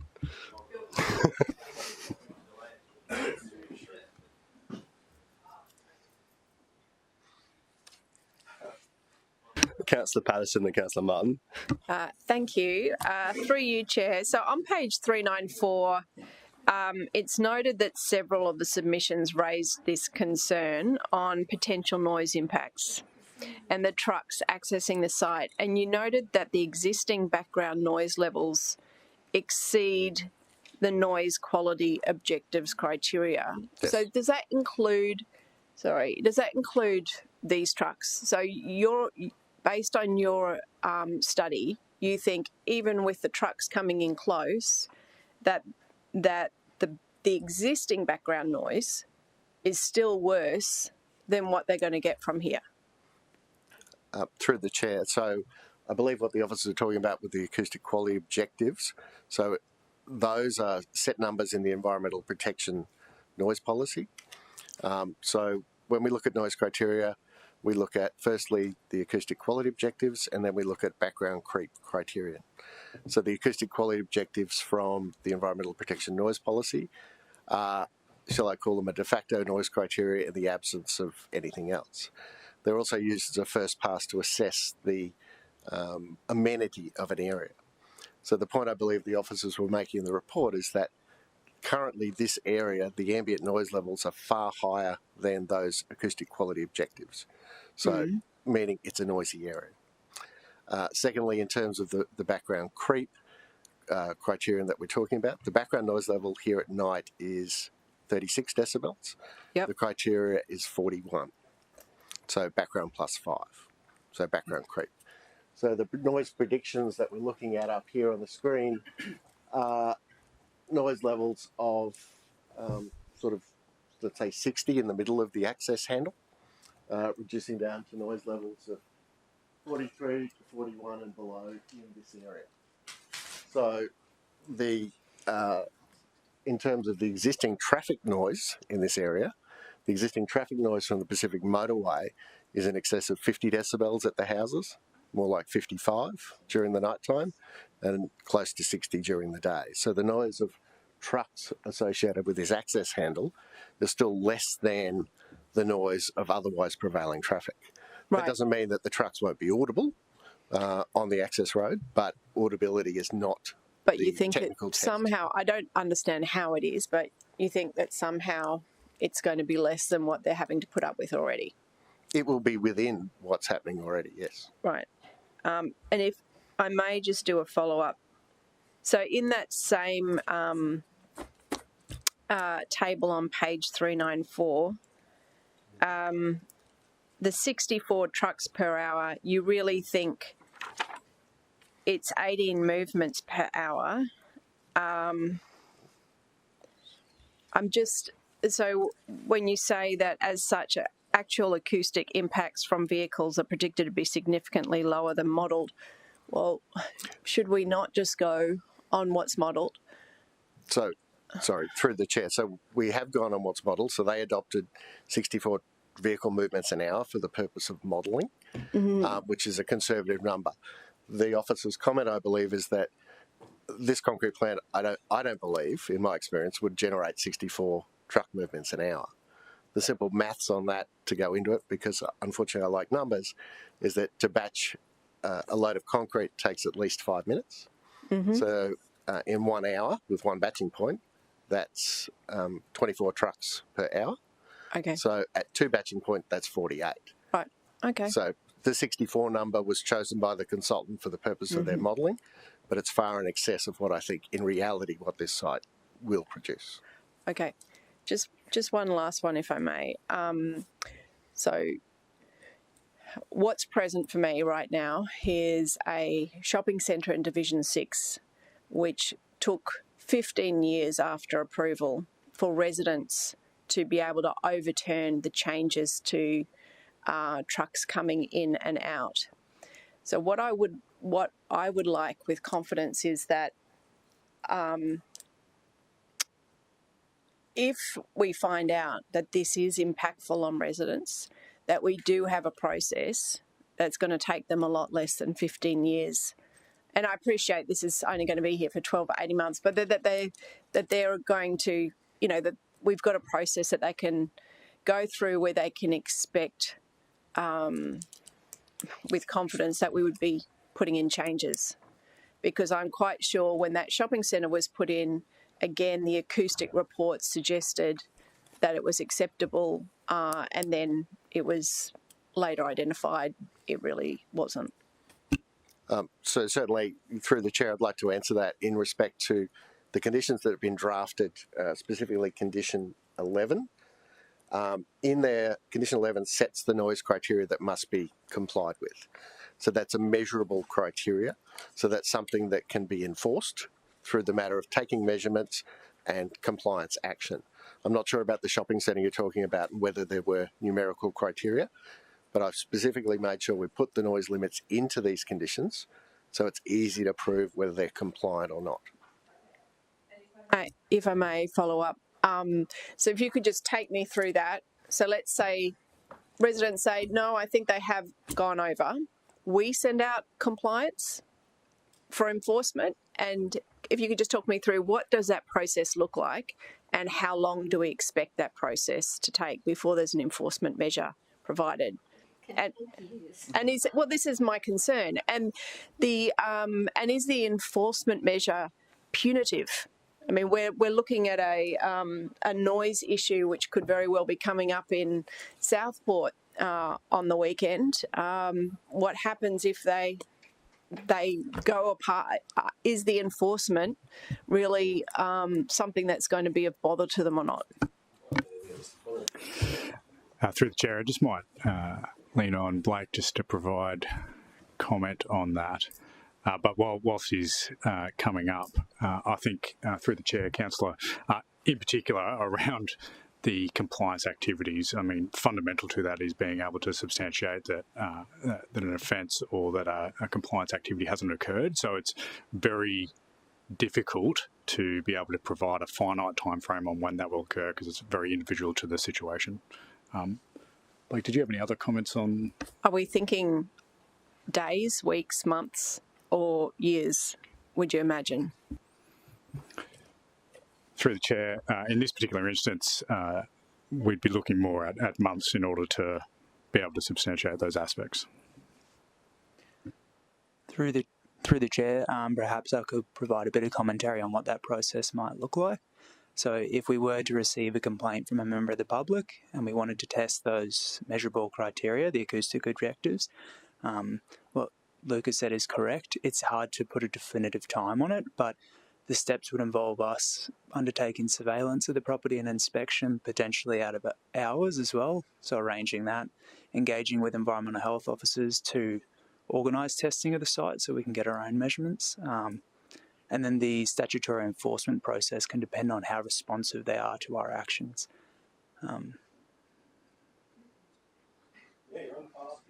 Follow up. So with that, it sounds expensive in terms of officer time. If it is required that happens and we go through that process, is that just on ratepayers to manage that compliance enforcement, or is that if we're found, does the fines or costs, are they sufficient enough to also reimburse our costs in terms of the compliance team's resources? So before I would engage a specialist inside the city to do the testing at the cost of the ratepayer, we will put the onus on the developer through their conditions of approval to conduct their own acoustic monitoring, which they're required to do typically. And once we have those results, we would liaise with complainants. If we continue to get complaints and they think it's not accurate, that's when we would take that step and engage our own consultants to basically put them to the test. In terms of reseeking costs, I think that would be a little kind of further down the avenue. There are punitive actions. That's one of the tools that enforcement authorities can take. But yeah, that's how I would mitigate immediate cost to the ratepayer. Councillor Gates. Hypothetically, through you, Chair, if they decided, okay, if we issued a notice and the applicant decided that they would lodge a new application, a new development application, perhaps with lesser hours, would that not put on hold any enforcement action, and it could go on for years? Because I've got one going for 11 years so far in Upper Coomera, and that's what's happened time and time again. When they get an enforcement notice, they go to a town planner, they respond to council, and council's practice is to put those matters on hold while live development application is considered. So, you know, I think we're probably beating our head against a brick wall at the moment about the potential of development compliance to manage the noise here. I think we need to make a decision about the hours of this is a comment, the hours of operation and any conditions that we need to impose, because to put it back onto compliance is not the answer. No. Councillor Fowler. Thank you, Chair, and through you. I'm still a bit confused about truck movement figures. So we just had confirmed earlier 195 movements per day, which makes me nervous because we're saying it's going to be a lot of nighttime work. So is that 195 truck movements at night? What's the ratio there? But then we just had a conversation then that it's 64 movements per hour. Can we get clarity on what are the truck movements per day that we're approving today, not what we expect them to do, because we're approving truck movements today. And if we think it's less, then why aren't we approving less if that's more of an acceptable outcome for the community? So can I just get clarity on the figures, please? Yeah, for sure. So through the chair, just to answer your initial question about the 64 truck movements, so that comes down to the way the acoustic modelling has been done is they've based the actual what the noise impacts are going to be on 64 trucks is what feeds into the modelling, but the actual and I'll invite Joel back up to talk about actual truck movements, is through our assessment it will be lower than what has been modelled acoustically. So do you want to, and then to circle back to your question about the truck movements, Joel can provide some further clarity. Thank you. So yeah, just to go back to your question before, I've just checked out the report. There's 220 movements for the existing operation on site, and the new operation will add 195 trips to that. In terms of the breakdown, nighttime to daytime, they haven't given us that information, so unfortunately I can't provide that. And sorry, was there another part to that question? So just to clarify, just on that bit, so if we do approve this today, essentially we're allowing the applicant to do 220 movements at night if they like. There's no ratio between day and night. Is that correct? The condition doesn't cover that. However, the applicants advised that there'll be 15 trips per hour, and that's based on the fact that they need to have those other 15 trucks on site so they can constantly turn over. So you can have 15 trucks out on site, and then those 15 trucks will come back on site while the other ones are loading. Right. Basically, they're just switching, constant switching. Okay, does that answer? That's fine. And one other question for clarity, Sure, on sound. Okay. I did read on page 355 that the noise level for truck pass-bys was 100. But then I'm hearing from you was it 38? So can I just get that cleared up as well, please? Sure, through the chair. So that 100 is the noise level at the truck itself. So that's the source noise level. So by the time it decays with distance, gets to below 40 or 41 at the residential area.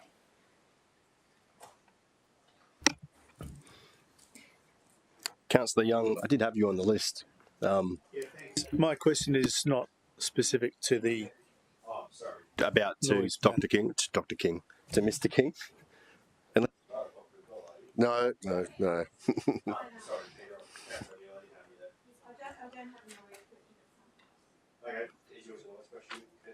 It is, but not human noise or human affecting. I appreciate all the attention to and the consideration for impacts on the local residential community. I think that's very important. But I think we also have an obligation, this is not a question for you, Mr. King, I think we have an obligation to consider the environmental impacts because there's koala habitat in near vicinity of this, and I see from that noise modelling quite a significant bleeding of noise into that southern area, and I wonder if there's been consideration of those or if there's monitoring proposed for the impacts on any native species in that area. I think that's a reserve that we own immediately to the south, Andrews Reserve or something. I'm not sure if that's koala habitat. Yeah, so through the chair, so city plan specifies when you have an environmental overlay that applies to the premises, only where to the effect that it applies to where basically the development area is proposed, it is where your assessment falls. So where the lease area here, as you can see on the actual figure up there, is all these the actual environmental in terms of the regulated vegetation and the environmental fauna doesn't fall within this lease area. So in terms of our assessment, we're limited because the actual development area isn't impacted by the overlay. So it hasn't been considered in the assessment. Yeah, I read that in the report and I don't accept it. I think that we have an obligation to be mindful of what's happening to protected species, and perhaps that's not an obligation that we can pass on to the developer or the land user, but that we should undertake ourselves. Do you think you could speak with our environmental people and determine some appropriate wording that we might incorporate? That might be something that council does that monitors potential impacts on the wildlife in that pretty significant. So can I just seek some clarity here? I get what Councillor Young's getting at. Is there actually a provision in city plan that even opens that up as a reasonable condition? That may be something council chooses to do, but I'm not sure it's a reasonable condition we can impose on the development if there's absolutely no provision in city plan that talks to it. Mr. Chair, to the best of my knowledge, there's not, and I think that's what Eli was trying to explain. That's why it wasn't undertaken in the assessment, but I understand your point, Councillor Young. So we obviously don't have an answer to that one right now, but we can get some advice on it. And if the council chose to include such a condition, we'll provide that wording, but I just couldn't guarantee that it would be held up if it was tested in court. Yeah, I'm mindful we may not be able to apply it to the land user, but I think it's some obligation that we might accept, that knowing that there's going to be some impacts. What does that look like for protected species? So if you could take that on board, Mr. Moran, and get us an answer before council. Councillor O'Neill. Thank you, Chair. My question's around need. Is their complete needs analysis centred around light rail stage 3? Through the Chair, our needs assessment was not submitted as part of the common material. The applicant has provided us, they've advised that Osmix, who will be the leasee for this project, has the concrete supply contract with Gold Coast Light Rail, and we've also vetted that internally to confirm that's correct. So in terms of the supply of concrete, Osmix is delivering it, and a needs assessment wasn't provided on that basis. And you may not be able to answer this one, but just say this is not approved today. Light rail stage 3 would probably have to have a plan B, surely. I mean, this can't be dependent upon one company. And this late in the process of the project as well. Through the Chair, just bear with me while I get up the slide. So there is an example of, there is at 12 Penny Lane in Burleigh Heads, there is a concrete batching plant that Osmix currently operates, which exclusively services the Gold Coast Light Rail Station. Yep. In terms of the planning regulation, there's as you can see up on the screen, there's a provision in the planning regulation that talks to where the development authority cannot make development accessible, which includes transport infrastructure and light rail infrastructure. That mechanism was used for Penny Lane, so they weren't required to have a development application. So does the present one have a after hours licence? Through the Chair, they're a bit different because they're not only servicing Gold Coast Light Rail, they also want to, after that and during daytime operations, also service other needs. The Penny Lane, sorry. Yeah. The existing one, does it have a nighttime licence yet? Yeah, 24/7 operations. Okay, yes. so there's no other needs analysis that's been given to us by the applicant to support this application? No, through the Chair, the applicant, as advised in officer's assessment, is that the two sites will operate in conjunction to supply concrete for Gold Coast Light Rail, but no needs assessment has been provided. Okay, thank you. Gates. Oh, I couldn't hear correctly, I'm sorry. With the truck movements, did you say 220 currently plus 195? So 415. Oh, I didn't get that. I didn't either, but I thought I heard that, and I wanted to be sure what we're talking about here. it's not going to be the same. It's going to be an additional 195 truck movements per 24 hours. 415. Thank you. Makes my mind up. Councillor Doran. Thank you, Chair. Just a quick question with regards to the 24/7 operations. Can you just explain how long that will go for? Because I know you've pegged that to the completion of light rail stage 3, and I'm actually really familiar with when that is expected to be at project completion. So could you help me out there? Through the chair, condition 4 of the which page recommended conditions talks to of Part B, condition 4. What page is that, mate? Sorry. Sorry, I think my page number. Page 419. Thank you. Right. So that talks to upon completion of construction and commencement of operation of Gold Coast Light Rail Stage 3, it reverts to daytime operations. And in terms of when it's projected, it's mid-2026. Mid-2026. I asked that because Councillor Marshall, Chair, just sort of indicated that there'll be some testing or some operations earlier than that. So that's why I cleared that up. And I suppose the next question I've got on that is, why then do you seek to end the 24/7 operation in the statutory document? Presumably reading it for the first time, it's because, and I know I asked this yesterday, it's because you're acknowledging there's some impact on the local community, so we're going to stop it once this project of significance is completed. I just want to understand the logic, the officer logic behind why wouldn't it just continue 24/7 if it was deemed to be not impactful on the local residents? Yeah, through the chair. So in the applicant's common material, they've advised that the 24/7 operation was purely to service Gold Coast Light Rail Stage 3. Yeah. And officers have considered that as part of the common material and provided conditions to that effect. Yeah. Hence why it So the request was only for that, therefore. Okay. A quick follow-up on that, please, Chair. Has there been an assessment done of the local, I'll say, City of Gold Coast batching plant operations? Like, is there capacity in other operations? And the reason I ask that is, whilst this is a commercial decision for the operator, I appreciate that. We're pegging the decision to a project of significance. That's largely because this contractor has the contract.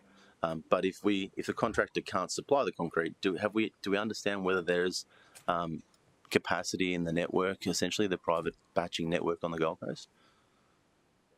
Because they're coming from Brisbane now, is my understanding. So just to clarify, whether instead of it being OSMIX, whether other providers can service the supply of concrete, we haven't looked into that as part of the assessment, but it's something potentially could be looked into. Okay, thanks, Eli.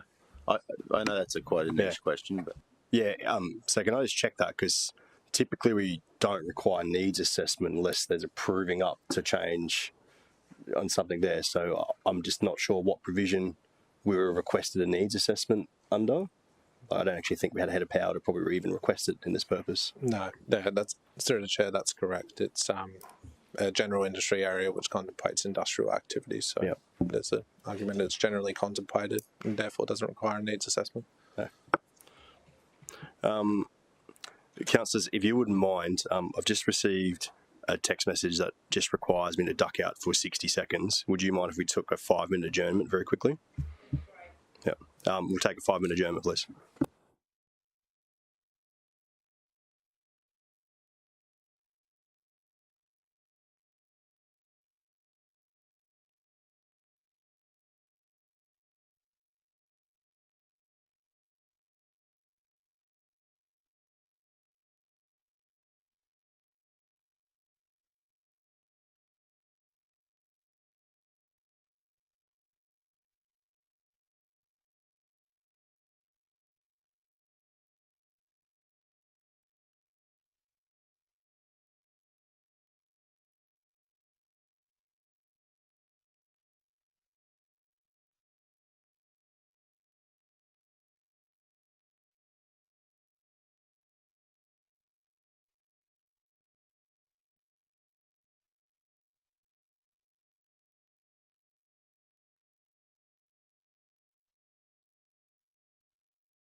the meeting at 12:05. Councillors, we were still on questions to officers. Who would like to go next? Councillor Martin. Thanks, Chair. Just we touched on it earlier.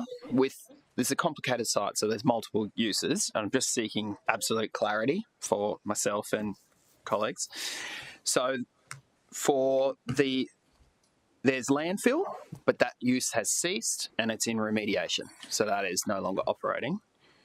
There is waste recycling, commercial waste, concrete crushing and the like, but that has a cessation date of 2028.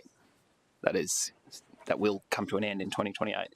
So it is only, then the third activity is the screening of sand and soil, but that's a clean fill sorting, and that was resolved through the ERA process, so and consent orders. Is that they're the three existing uses? Is that correct? Through the chair, so there's the high impact industry landfill, which you've said correctly is going through remediation, notwithstanding those conditions still apply to monitoring of leachate and things that are associated with that. So it doesn't just fall away, it still gets monitored. Then there's just the waste and recycling facility, which also forms part of that, which is the medium impact use.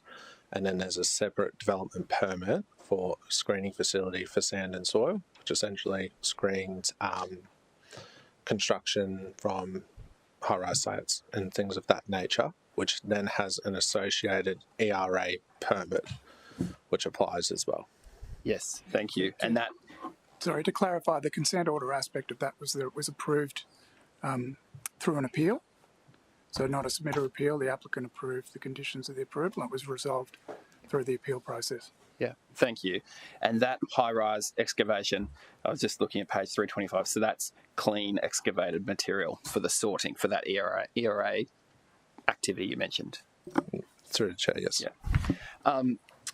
So currently they don't have approval, like we're looking at a concrete batching plant today, but I do want to touch on, there was a petition around this from local residents, and one of the key factors was, or one of the key elements was there was an allegation that a concrete batching plant had already been set up and was operating on this site. So Development Compliance conducted an investigation. I raised that last committee meeting, and that briefing note has come to myself, but it hasn't been circulated to fellow councillors. So I just, through your chair, would like to just, if we could, understand that allegation and the investigation of that operation prior to approval. Through the chair, I'll invite Blake Johnson up to talk from a compliance perspective. Through the chair, just to clarify, you'd like a summary of what the outcome was for that particular issue? Yes, please. If you could, in terms of the petition allegation that it was operating unlawfully and what Development Compliance did, and just a summary of the outcome for committee. So shortly after receiving the petition and other requests, we undertook an investigation which found there had been an instance where a batch was made on site. It was actually by a different plant, not where this is proposed to go, and it was quickly resolved after the plant equipment was moved off site. Could I just follow on from that? So from a Development Compliance, so just to confirm, that wasn't an approved use, that was not a lawful use, but just wondering what the Development Compliance actions or outcomes were of that. So in that instance, if the use had been continuing, sorry, through the chair, if it had been consistently operating, we would have issued a statutory show cause notice. Given the use, it was a single instance and it ceased shortly after. We didn't believe it was necessary to issue a show cause notice for a use that had subsequently ceased. Councillor Gates on the same subject. I'm sorry, if I might just ask through you, maybe Councillor Martin knows, but given there was a petition about a concrete production on the site without lawful approval, how did the residents know? Was it because of the impacts of that particular occurrence?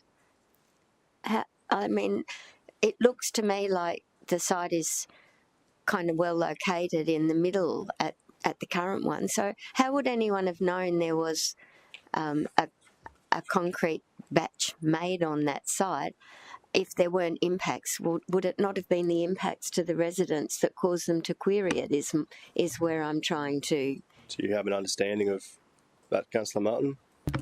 I couldn't say sure how they knew, but obviously visual and or perhaps noise. But I do know that the community of Old Burleytown were so, I guess, suspicious of this activity already happening. They flew a drone over and they sent me the drone footage showing and granted, it's not at the exact same size as this. It was a smaller pilot, I guess, plant, but they forwarded that footage, which helped the compliance investigation. Okay, thank you. Did you have further questions, Councillor Martin? Yeah, thank you, Chair. There's a condition, so as part of this, we talked a bit about traffic, but Oyster Creek Road is a challenging one in that it's feeding. It's the only in and out road for the whole Old Burleytown estate and future development of Arbour. It is where this development or industrial site accesses, and we've just had the approval of the service station over the road, so that's levelled. That's not built yet, so we haven't seen the impacts of that, and there is some future space that's not yet been approved. So for that site, where next to this, adjacent to the service station. So note in the report, it talks about that this applicant would need to conduct some safety and road improvements, turning lanes, lights, safety access points. But that condition is only due in 18 months' time from approval. So I guess my question is, this batching is linked to light rail stage 3. It's meant light rail stage 3, I understand, is mid-2026. But these safety improvements of the road are not due for 18 months. So I'm wondering, will they be effective, or why would we be happy with the risk to the community on this road for 18 months' time, which will be the bulk of the activity?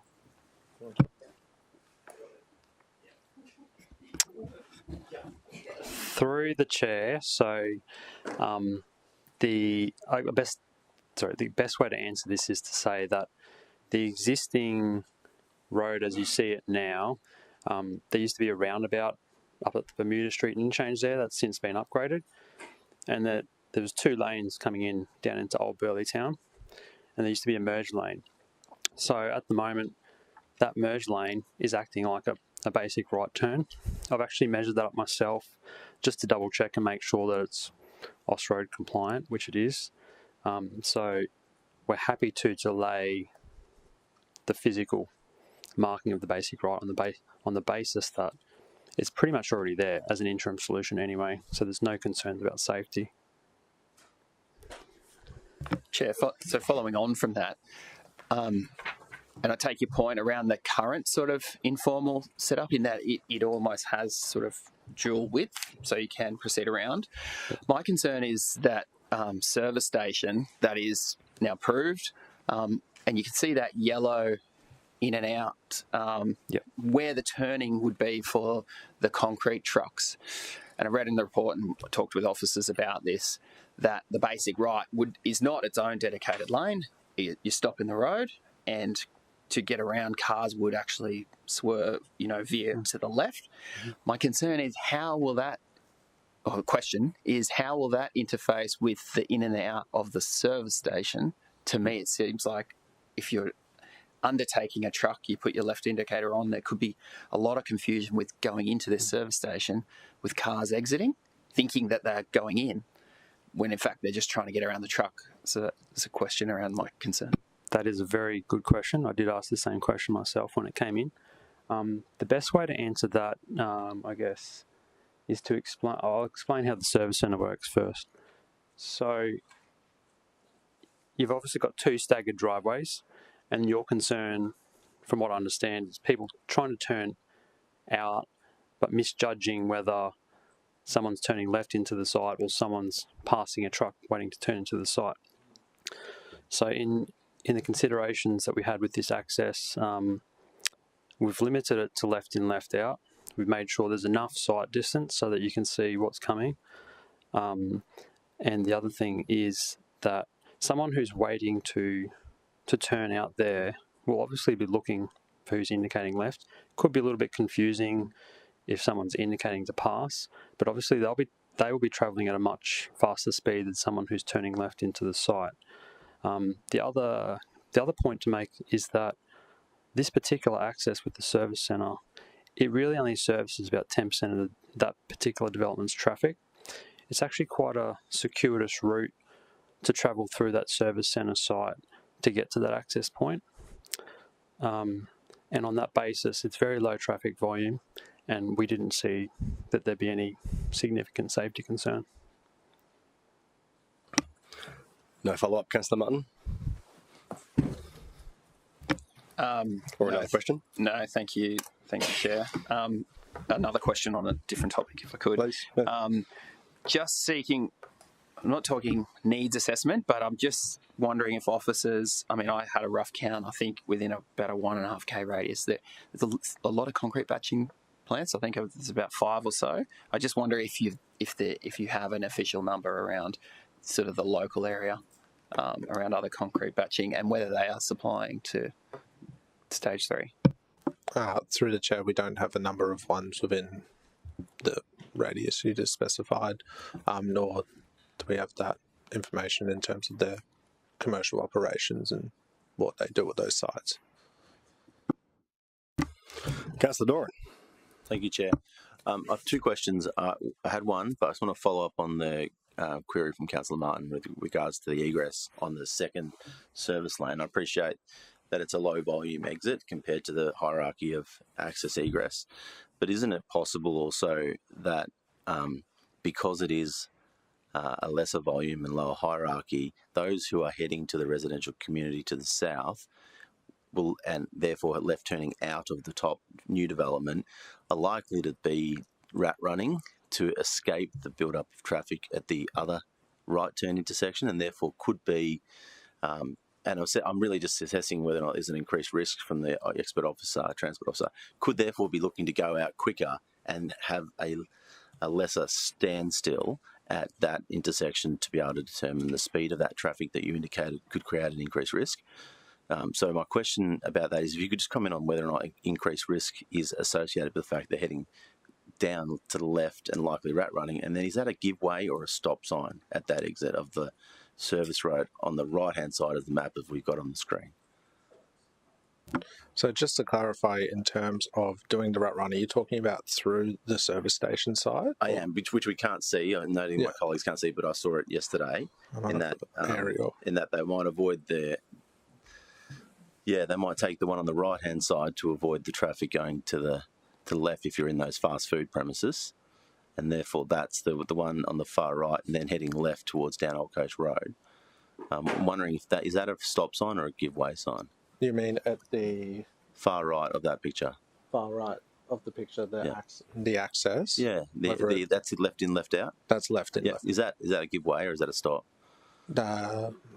It'll be a give way. So to answer, to follow up from Councillor, sorry, we did get there, but for follow up from Councillor Martin's query, would that be better to be a stop given the Councillor Martin's concern, which you sort of acknowledged, that cars who are trying to get around a right turning truck on the road could be confused with someone going into the service centre instead of going around the truck that's turning right?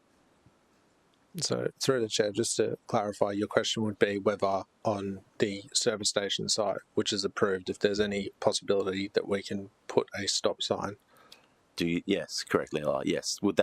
Is it the officer's assessment whether that would make it less risky for the left turn out in the scenario that Councillor Martin indicated, where there is a truck turning right into the batching plant and a car going past the truck goes left indicator but intends to continue straight, and the confusion of a potential left exit from the service station, thinking that they are going to turn in rather than continue on, creating risk of crash? Through the chair, based on the existing layout of the site, and as Joel said, we consider the level of risk is low, and that was based. That's what we based our assessment. I'm not a traffic engineer, so I'll leave that to others. But I do have one other question, if that's okay. I follow on for traffic. Sorry, while we're on traffic, on the same one. Yeah. Okay. Yeah, on the same one. When you were talking about the perhaps low volumes or the chance of this left turn on the site, those figures are on this service station approved, but just note that half the site, which is chopped off here, you can see the key plan in the bottom left, half the site is not yet developed or have an application. So I just wonder what consideration you've given to that commercial site, which could perhaps have high volume of cars, and how that would interact with this kind of intersection, you know. Through the chair, I'll just get a site aerial up, as that might make it a bit clearer.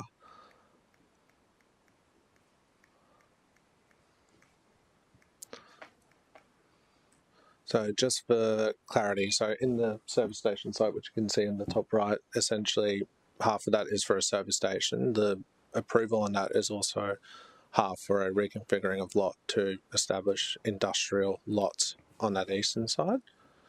And then we've assessed that in terms of it's not creating, it's a freehold subdivision, and when a future material change of use comes in, depending on what the traffic generation is, that's when that will be assessed.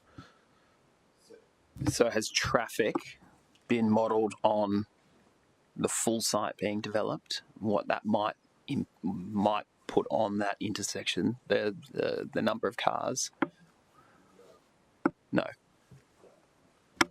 But it may be, the future application on that site may be the trigger that forces a greater upgrade of that intersection. But that is for a future application to determine that. Councillor Doran? Thank you. Residents in my community sitting to the northeast of this have raised concerns about stormwater runoff heading to the north, and therefore out quite some distance, I acknowledge, out into waterways around Azura Island and into Lake Gore. Eli, I'm wondering if you could talk to that and explain whether or not that is of concern to officers, or whether that is being mitigated appropriately on site and through normal channels. So through the chair, in terms of stormwater management of the site, it's captured up to the 4 EY event entirely in the lease area, which is the requirement under city plan. Any larger site, more infrequent rain events feed into the broader site-wide management plan. In terms of where the lawful point of discharge for the site is, it goes underneath the highway here, essentially where where those two waterways meet. In terms of where that feeds up, it travels further north along Bermuda Street and goes into Burleigh Lake. And it doesn't go to the northwest, it goes to the northeast. And just to quickly follow up, and on a walk around the site yesterday, it was clear that there was contamination control and sediment basins on site. So the new proposed batching plan, as I understand it, will have its local stormwater catchment contained and therefore managed, and won't add to any issues within the waterways network. Could you just confirm that, please? Yeah, so through the chair, as seen on the figure here, the site's graded to go to these wedge pits in pretty much each corner of the site, which captures and reuses the water for concrete batching, considering how intensive of the use it is. So it captures and manages all flows up to the 3YE event as required by city plan. Councillor Martin? Chair, I don't have further questions, but I do have a change recommendation when question time is completed. Are we done with questions, councillors? Yep. Councillor Gates, Councillor Fowler, no further questions for officers? Okay, so then we are at motion stage. So Councillor Martin, I'm happy to hear what you have. Thanks, Chair. I have sent it through to Chamber Support, so I might bring it up on screen. And I've spent a lot of time with this application in the community and also on site with the applicant, and hearing further responses today. But ultimately, I'd like to move that council refuse the application, and I've put the grounds on screen. Would you like me to read them, Chair? No, not yet, please. Let's just have a chance to.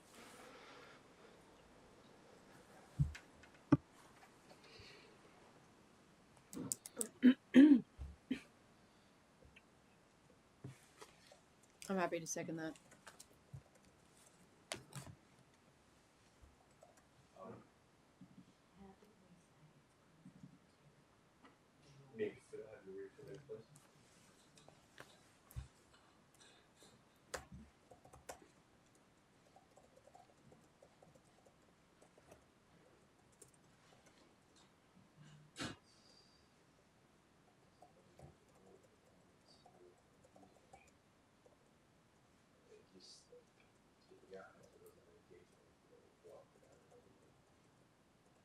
Did you get any advice from officers on how to prepare a refused?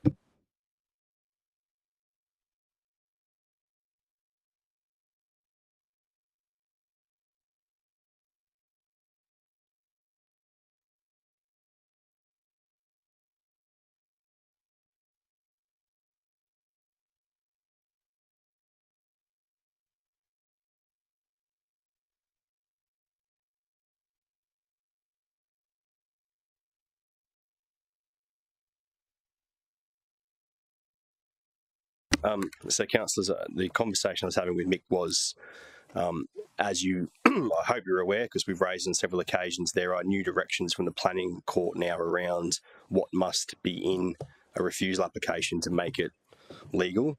I was just questioning Mick if there is enough in this to meet that. Mick's response is that it just gets there. Mick, if you want to give a bit more to it. Thanks, Mr. Chair. So when the city does decide to refuse an application, I guess it has to have a few parts to it. It has to explain what the impacts are and how that relates to the planning scheme. That's probably the best and strongest way you can go forward with a refusal. So these, again, it's not something I can sort of recommend that these would stand up in court. That would all have to be tested through the court process. And I guess what Councillor Hamill just mentioned then, it probably does just enough to scrape by, in my opinion. It mentions the city plan provisions, and it mentions, I guess, the parts to why it doesn't comply. So I don't have any suggestions on what could be added to it. So I'll come to you in a second, Councillor Patterson. So my only concern with it is that while point 1 and point 2 actually call out something in the planning scheme and connect it to something in the planning scheme, point 3 and point 4 don't. Point 3 and point 4 don't connect to anything in the planning scheme. Like, you haven't referenced what performance outcome or what overall outcome hasn't been met, is where my concerns are. Like, that's typically what the court is looking for, is that it should call out which performance outcome, acceptable outcome, overall outcome it hasn't reached, and why you're saying it hasn't reached it. It's a little bit light on, but I'm happy to take mixed guidance in that. Councillor Patterson. So it's my understanding that Councillor Martin made a request to Mr Moran to determine whether this wording was sufficient prior to this meeting. Now, I know we went into quite a significant conversation that officers can't provide us wording when it's something different to what they were recommending. But my understanding is that Mr Moran said, yep, that is sufficient to meet the tests. And if it's not, where do councillors go when we can't count on officers and we really can't get legal advice on this to ensure that the wording reflects our intent and is something that will be recognised and accepted in a court? So I'd suggest, first of all, you'd come to the Chair of Planning would be a start, because I would have said no problem with it, but you need to add something into 3 and 4. Would have been a start. And we've had that discussion before. Like, if Councillor Martin had required additional assistance on this, he could have made a request to the CEO to have got that assistance. There are avenues to go down on it. So anyway, it's there. It's Councillor Martin's motion. If Mick feels like there's enough there to meet the court's test, I'm happy to accept that. Councillor Patterson has indicated she's willing to second that motion. Councillor Gates, did you have a question or a comment? I do have a question. You mentioned that the courts have determined that we need to have more information.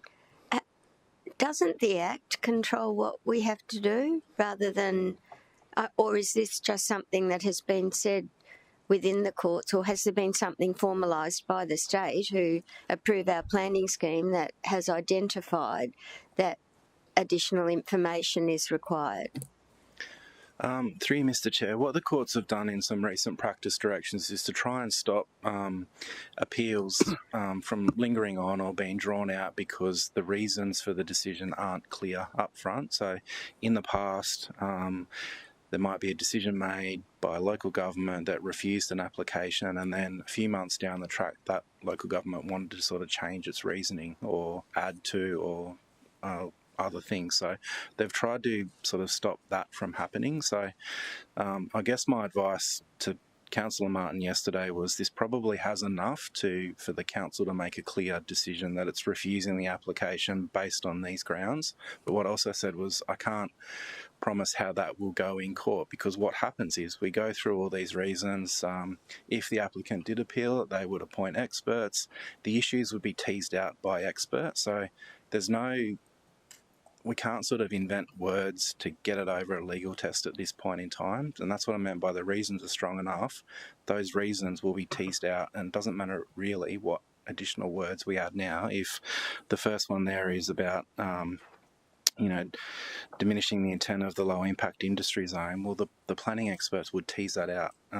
The second one about the noise and amenity impacts would be people like Paul King and others who would tease that out in court. So, well, that was my concern really, because we've already heard from the expert that the noise impacts are not going to cause additional grief. So even with my limited understanding, I would think that 2 is not going to cut it if this went to appeal. So I'm kind of more inclined to be thinking about a motion that limits the operation rather than gives 24/7, because I think 24/7 and 415 movements a day is just not on. So, Councillor Gates, you teased out a good point there, and it kind of comes to Councillor Patterson's point. It's not me expecting that this is going to be a refusal written like a lawyer. It's getting those key points in there. So if you put in something very high level and we go to appeal, what was the actual concern of council? So if you just put traffic on the road and the acoustics from it, traffic going into the intersection, like if it has a sentence of detail of our concern about traffic was X, at least that shows what the intent of council was, which is what the court is seeking. Don't just give us high level, give us what your actual concerns were so we can focus in on them. But it's enough for now. Councillor Gates, you mentioned something then. Do you have a foreshadowed motion? I don't have a foreshadowed motion. I'm very concerned, having received more information today than I got from the report about the number of truck movements. But, yeah. Okay. I haven't prepared anything. Right. So, Councillor Martin, a question? And it flowed on from the conversation I had with the EGM on this particular, recommendation. That I have read other councils making, or committees making recommendations, because we are not lawyers, right? So we shouldn't be lawyers to affect what we want out of the recommendation. It is the subject matter experts linking it to the plans. But I've seen resolutions that is the will of council, and that city officers go away and link it back to the specific outcomes or strategic outcomes, so that it is on the strongest legal footing. But the intent of council is here. So I take your point that, I think the risk is that we are all having to be lawyers to link to outcomes is shaky, and that we'll never be able to get anything over the line. And it's too technical. What we are trying to do is convey the issues and the things that don't meet the criteria. I wonder if a 0.5 is that city officers, I'm seeking your, rather than moving a change here, seeking your view, Chair, as to whether a 5 should be that city officers review the points 1 through 4 and provide provide, expertise on linking it back to the city plan for the reasons you talked about. There's no need because this is a recommendation to full council. And so you're correct. So your recommendation, council officers have no choice but to follow the recommendation, the resolution of council. It is about that point I made before. It's not an expectation that you're a lawyer or going to write this as if a planning lawyer had done it, but the court is seeking direction of what the main concerns were. And if you would have come to me beforehand on this one, I would have said, if you include what specific outcomes applied in 3 and 4 and just gave a one-sentence thing of what your main concern was, then to us as a council, to officers, to the community, it would be clear that it's not traffic as a holistic, just saying traffic, it's traffic going through the intersection with this many truck movements per hour. Like, we could have tied a bit of detail to it. It's not about being a lawyer. Yeah, happy to. Yeah. Councillor Patterson.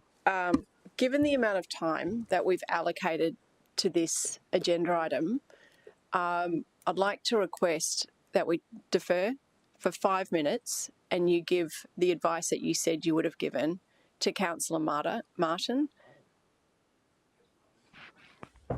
Sorry? Yeah. And so then if you think that there's something that you can add, that's done. Because there's no point us going through all this and then there's a recommendation that you feel as chair that there could have been a little bit more strength or weight to. So I think if Mick had concerns that it wasn't there, but if Mick feels like it's got enough in it, then I'm happy to leave the motion as is.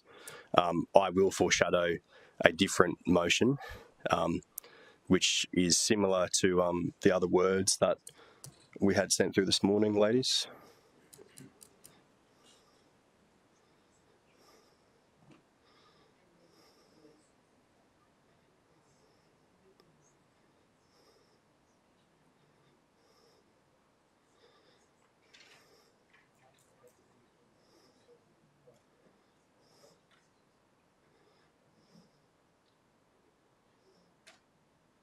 Okay, so that is my foreshadowed motion, but we have a live motion that is seconded, so we'll go to that first. So Councillor Martin, it's your motion. You're welcome to open debate. Thanks, Chair. I do want to start by acknowledging the work of city officers in investigating the application and preparing this really detailed report. It's a complex proposal and it has serious implications for our local community. But it's clear to me that the proposal is fundamentally incompatible with the site's zoning. So this site is a low-impact industry land designed to protect the nearby residents of their residential amenity. It's not to incorporate a high-impact industry like a 24/7 batching plant. So a low-impact industry zoning is meant to buffer sensitive areas from medium and high impact activities. And so I think adding a second high impact use defeats that buffering role. So the potential impacts on surrounding communities are real and they're serious, and they've shown by almost 1,000 objections and a petition from a relatively small pocket of a community. And that's shown on 393 in our reports. Residents in Old Burleigh Town, Division 13, and surrounding areas they're already experiencing significant impacts from the current industrial activities of the concrete recycling and the screening. So this isn't theory, this is happening every day. When I visited homes, I saw firsthand, dust settles on overnight on people washing their cars, it coats the outdoor tables, it clings to the washing as they hang out to dry, and it accumulates on Oyster Creek Drive, where it's degrading the driving conditions and road safety. So dust is everywhere. Residents are already carrying this burden, and adding a further concrete batching plant will not improve the site, it will just materially worsen it. Oyster Creek Drive is the only way in and out of the pocket of Old Burleigh Town. Council's adopted recently approved the service station, so traffic will increase. Additionally, around half the site still has to be developed, so that will further increase. And layering this additional 24/7 heavy truck movements from the batching plant onto the same narrow road without the required upgrades delivered up front creates, in my mind, an unacceptable risk.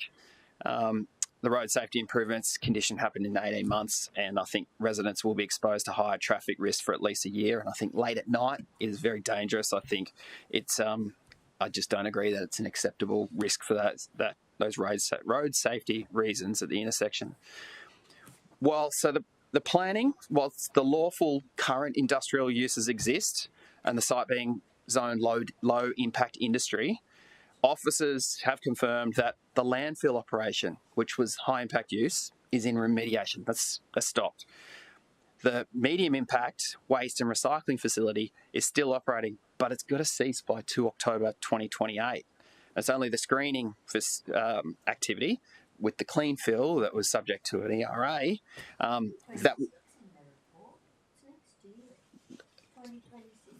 Point of clarification, Chair, is that 2026 or 2028? I have it as 2028. Sorry to interrupt, but it says 2026, so it's just next year. Through the chair. Yeah, sorry, let me get up the relevant section. It's on the bottom of page 324. Sorry, I didn't mean to do that, Josh, but it brings more relevance that the high impact is going to stop next year. Page 326 lists it as 2 October 2028, but I would like to seek clarification from officers. 324 says 26. So which is it? Through the chair, you should be looking at section 3.1.6 at the very bottom of that. Sorry, can you repeat? Is it 28? Yeah. It's the 2nd of October 2028. Thank you. Cessation. So Thank you. what's stopping in 2026 on page 324? So, through the chair, sorry to interrupt. To clarify, so there's two aspects. One is the waste and landfill, which is the high impact component. It's required to cease by 2026. And then there's the medium impact waste and recycling. It's got 2 additional years until 2028. Hasn't the landfill already stopped? So it has ceased. It's in remediation. I think what officers are saying is that there was a pathway. It must have finished by 2026, so they've started early. Thank you. I'm sorry, Josh. Correct. Through the chair, the landfilling operations for actually bringing in landfill to that part of the site have ceased, but there's still the use of the remediation process is still in effect, or I think it's just about complete, but it is required to be completed by 2026. Yeah. Continue. Can you Please, get your Councillor flow Martin, back? continue. Yes, but thank you for clarifying. I mean, that's what I talk about in that a complex site, but in effect that is proving my point in that 2026 landfill was expected. I mean, it's finishing up earlier, but the waste recovery approval in October 2028. And I think that is important. It's important because the cessation of these activities outline a planned transition of reducing industrial impacts over time, not increasing them. Residents have a right to expect that things will improve, not get worse, and approving the new high-impact batching plant would completely reverse that transition and lock us in to heavy industry for decades. So council needs to respect that planning trajectory, and I think by approving this, that undermines that cessation trajectory. We heard about noise modelling. I won't debate the experts, but I mean, I simply look at closest residents on that road being 55 metres away. And I know the M1 produces monotonous background noise, but I don't buy that trucks, machinery, street sweepers, industrial clangs with homes in the dead of night, 55 metres away, will not contribute to noise, amenity issues, sleep disturbance for a community, turning for what is currently noises in the industrial activities as a nuisance to sort of chronic sleep disorders for our most closest and vulnerable residents to this industrial site. Through the new application of batching, I acknowledge that there's more modern technology and dust is better controlled as technology advances, but dust emissions will worsen in the site. They won't get better, and they pose real risks. I've already talked about the existing dust issues in the community, but for asthmatics, young children, and the elderly in the community that are currently experiencing that. We did talk about the batching plant. It's not in a wildlife conservation overlay, but the relevant matter is that it bounds these sites marked for conservation. We've got Andrews Reserve, and there's no bordering the site, and there's no koala protection or offset assessment triggered due to not having that overlay. But I think that red line approach ignores the relevant environmental significance of the areas that border the site. Unfortunately, our wildlife don't respect our planning boundaries. So, Chair, while I do want to acknowledge that the site owner's efforts to improve the dust management at significant cost. Councillor Dora and I have been on site, and they've spent millions of dollars paving roads to try and improve. But the reality is the nature and scale of the existing activities have not mitigated the dust impact, and the nature and the scale of the additional concrete batching proposal is simply not appropriate because of the intensity of the industrial use. So I don't feel like the proposal is in the best public interest, and Chair, I believe it should be refused. Councillors, I'm going to speak against Councillor Martin's motion. So I have concerns that a full refusal is not the right path forward here, and I believe it would be a smarter use of committee time and recommendation if we made changes to conditions and controls instead. I'd make the point the refusal talks about dust, acoustics, and other emissions. We went to the trouble and cost of having Mr. Paul King, an independent expert, peer review the city assessment. Mr. King is a highly sought-after court-appointed expert on these matters, and I put a lot on the fact that we've taken that step already. And if he is saying that the grounds and those areas would be limited because conditions can mitigate control, I put a lot of emphasis on that. What I am happy to do in the foreshadowed motion recommends is to not allow the 24-hour operation. I'm happy for 24 hours to not be considered from day one, and the foreshadowed motion does that. I would be happy, and the foreshadowed motion calls it out, to bring forward the roadworks, that the 18-month timing is removed and they have to do the roadworks straight away.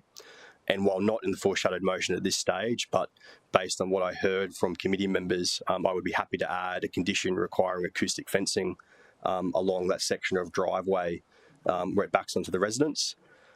So again, while I respect Councillor Martin's attempt at a full refusal, I really do believe it's not the right path forward, and that it would be better for us to put forward a recommendation that tightens conditions and controls instead. Speaker for Councillor Martin's motion, Councillor Fowler.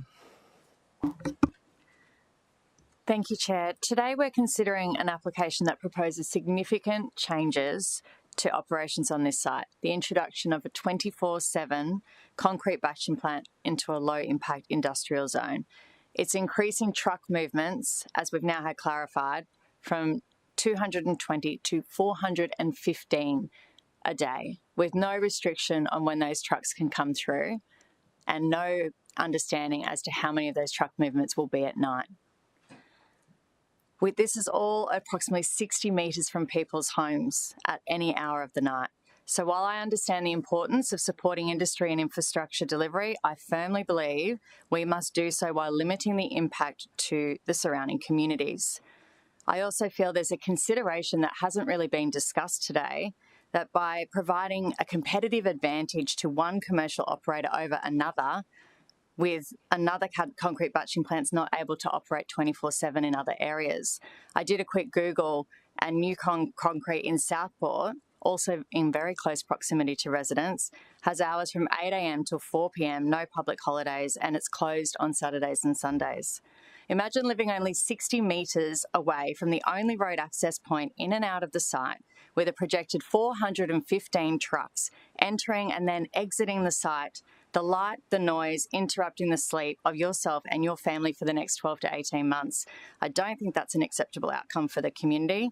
Light Rail Stage 3 has already been sourcing the required concrete for the past 2 years, so while I understand the convenience factor, I don't think that this is absolutely essential for the project's vitality, and for those reasons I'll be supporting a refusal today. Speaker against the motion? Chairman, when will you be telling us, I mean, hopefully before we vote on this, the hours that you are going to be proposing in your foreshadowed motion? Good question. I know you can't Councillor speak Gates. to your foreshadowed motion, but can we know what your we would normally be able to see what your Councillor Gates, foreshadowed motion might be. Whatever the proposed hours are, the 24-hour use was only going to be for 18 months. Whatever the proposed hours were once that use ended would have been the condition to be altered, which I think is from 6 a.m. till 6 p.m. Yeah. And no Saturday and Sunday? 6 till 5 and Sundays 8 till 5. Yeah. Yep. Thank you. Clarification. The hours that the officers just advised were in the initial officer recommendation, but the change that you foreshadowed had different hours, like no Sunday. Yeah, so I saw it on screen. So I'm happy to the foreshadow. So for full clarity, this may not have been my foreshadowed motion, but I've chosen to grab it. So that was what I had in foreshadowed, and I say I was happy to move it, but it was not my foreshadowed. But I think it's worthy to have put up. So that's what was in the foreshadowed motion, and as I indicated, I would be happy because I got a sense from committee members that maybe a further acoustic attenuation along that residential pocket might help sway it, and bringing forward the roadworks. Yeah. So we'll go back. So we've got the clarification there. Is there a speaker against Councillor Martin's change recommendation? Councillor Young. Thanks, Chairman. So I'll start by saying I completely understand the objection to, or the proposal to operate 24/7, but we have to be mindful that any refusal has to be really strong and defendable in court, and I don't see these conditions defendable. I think it would just be wasting money and ultimately probably end up with a worse situation. So I'd rather go down the avenue of an approval that has tight and binding conditions and ameliorates some of those expected impacts. I just want to ask a question about this because it says it's introducing a high impact industry use, but my understanding is part of the site is already zoned high impact industry. It already has an approval for that. Am I right? Please. Through the chair, it's zoned low impact industry zone, but it has a existing it has a screening facility, which in city plan definition would be classified as high impact industry. Thank you. Bless you. So I'll leave it at that. That's my main objection, is just the grounds aren't strong enough, in my opinion, to be defendable. Anyone speaking for the motion? Councillor Doran. Thank you, Chair.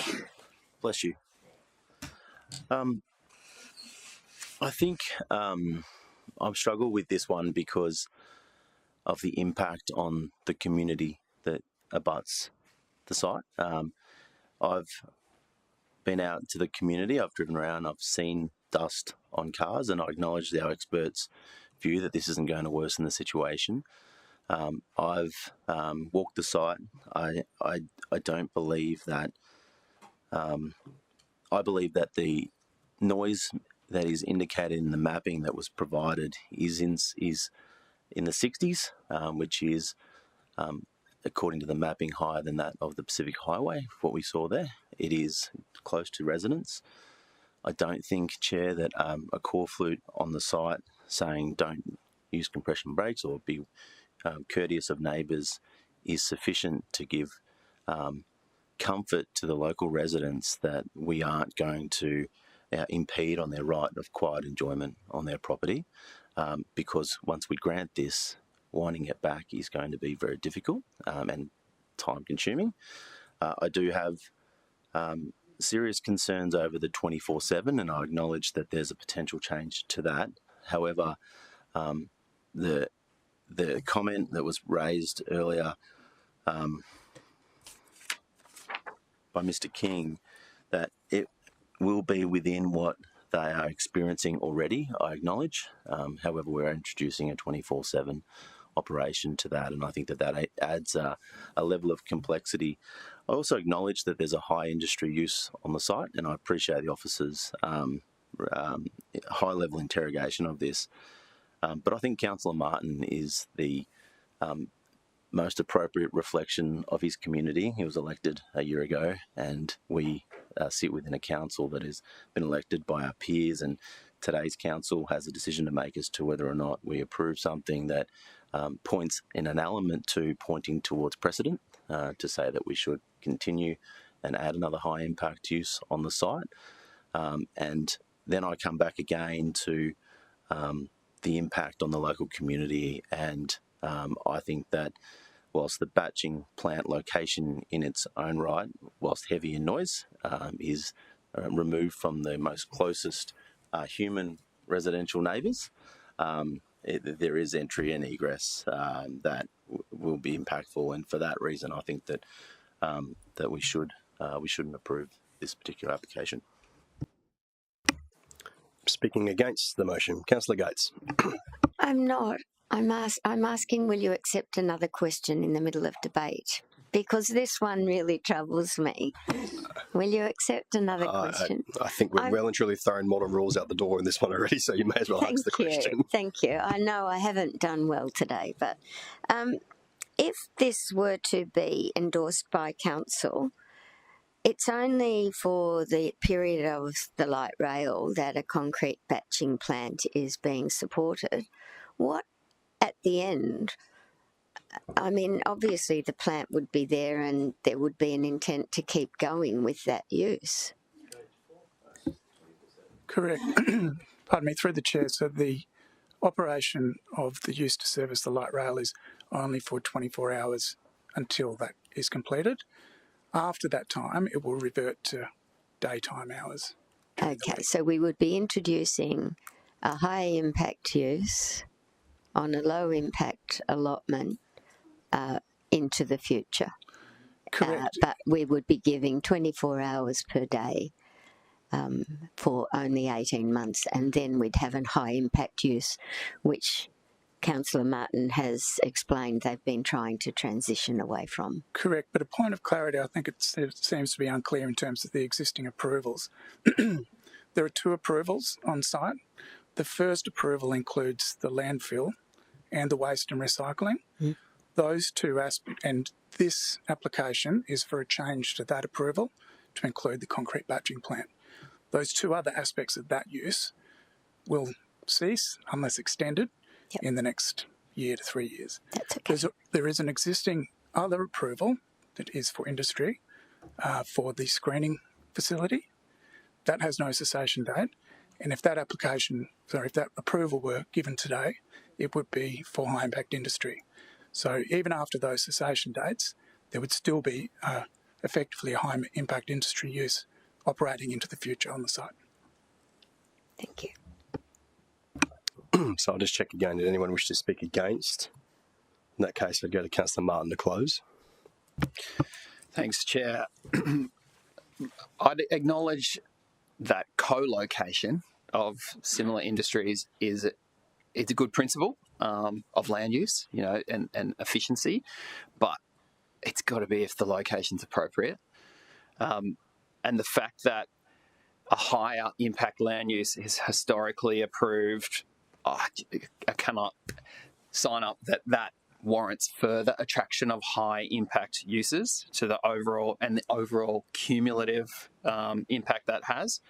So this new proposed high impact, it can lawfully be refused because the cumulative effect of the whole site and the overall impacts pushes that beyond an acceptable threshold. This batching plant will worsen the site because the current approved uses will end. So I think, I acknowledge the 24/7, and I think most councillors agree that's were just unreasonable. And so, thank councillors for acknowledging that. But to me, the principal issue is that this is intended for a low impact industry use because it butts a residential neighbourhood, it borders conservation land, and we've got a pathway for that high impact use to wind down. I am supportive of this is an industrial site, low impact industrial. So I'm supportive. This, by refusing this today, doesn't mean the site can't be used. It would just stay true to the intent of the area. And you look at the residential objections. I mean, as a small community, I'd say 1,000, 1,200. We've got 980 submissions or thereabouts of that community. They know they are completely affected, and they have an expectation of this site being low impact. So it's those main activities, having a cessation date, by approving this batching plant today with no end date, we can see that will absolutely pave the way to lock in this site from low to high for decades. And how, when we approve this batching plant being a high impact use, when we come to looking at the cessation date, how could we refuse that from being extended as it has been done in the past? So for me, it is about the use of the site, the intent of the site. I don't want to see us be reliant on compliant measures because we can already see the existing site's issues. Our development compliance team will know all too well every week with complaints about dust, noise, operations, tree clearing. It is a very challenging issue to manage, and it hasn't, the residents are not satisfied with it. And I'm clawing back by compliance, and an overuse of an industrial site, in my opinion, is just not appropriate. So I think we should refuse this on the basis that the intent of the area is low impact. We've got a pathway out of the high impact use. Let's get back to low impact and give an indication to the developer that we absolutely will support your industrial use, but it needs to be low. And where exceptional circumstances, even medium, not at the highest level of industrial use possible. So I think this community has put up with enough with the current high impact use and the issues that they experience in that community. I think we should reward them by staying true to that pathway out of this high impact. So that's the reason that I think it is absolutely incumbent on councillors to support me in refusing the new application for high impact. Debate is closed. We'll take the vote. All those in favour of Councillor Martin's motion? Division is called. Councillor Fowler, Councillor Gates, Councillor Patterson, Councillor Martin, Councillor Doran, Councillor O'Neill against. Councillor Hamill, Councillor Young. Motion is supported. Officers, thank you very much. That was a long one. We will move straight on to item 6.4.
Officers, I think the will of council, will of committee, sorry, is that we probably don't need the presentation on this one. We're happy to go straight to questions. Otherwise, we can go straight to a change recommendation if that's what we wish. So is there any questions from the report for officers? In that case, I'm aware that Councillor O'Neill has a change recommendation she would like to put forward for committee consideration, so I'll have that come up on the screen.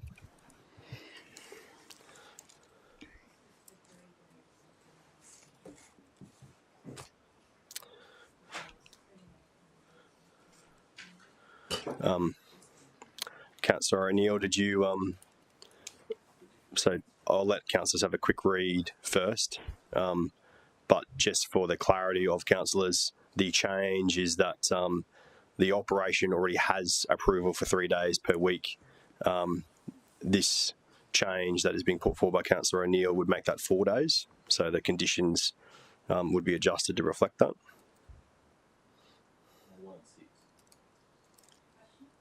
Question, Councillor Fowler. Thank you, Chair, and through you to Councillor O'Neill. Are those hours the same, or have the hours shifted as well?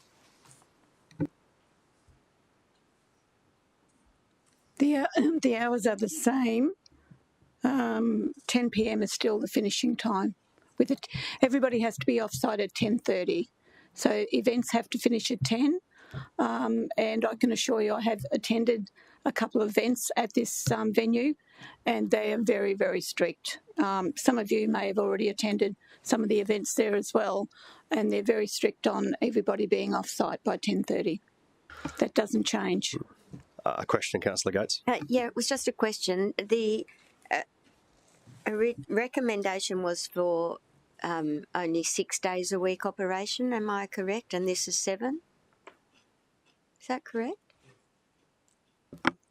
I thought so. Through the Chair, we would suggest if you are going to 4 evenings a week, Councillor O'Neill, that you change point B to only operate for 2 additional days if you're seeking to maintain the 6 days. See, it takes it to 7. Yeah, no, I'd be happy to change that. Thank you. Right, so I just got alerted by Roger as well that if this is the intended committee, there's actually a need to change condition 8A as well. So I think for fullness, Roger, if we could get those words in so that we've got 8 and 8A covered. Through you, Mr. Chair. So condition 8 relates to the function facility. There is an associated short-term accommodation as well, which has sort of mirrored hours of operation. So if you do see fit to change this to 4 days a week, which means they can operate to 10 p.m, you'd need to reflect that in condition 8A, which is the short-term accommodation as well. So are we able to copy across the conditions, the current conditions of 8A and make the adjustments?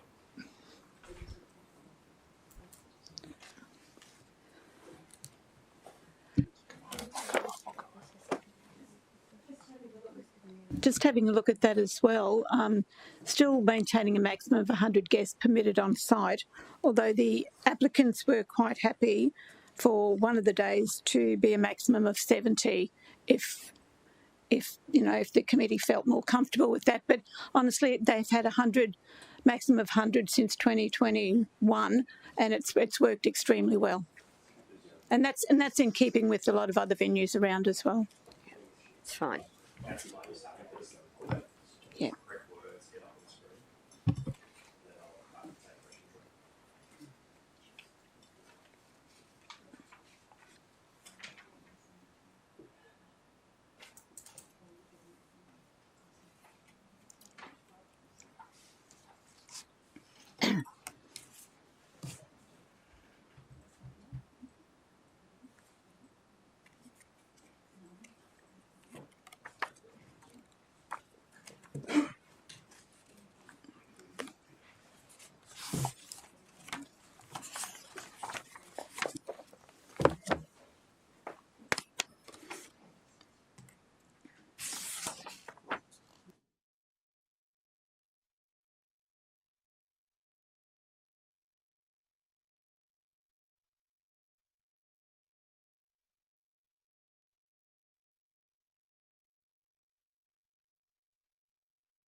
So if I can just clarify with officers, the words on the screen would now reflect the intent that both are updated as needed.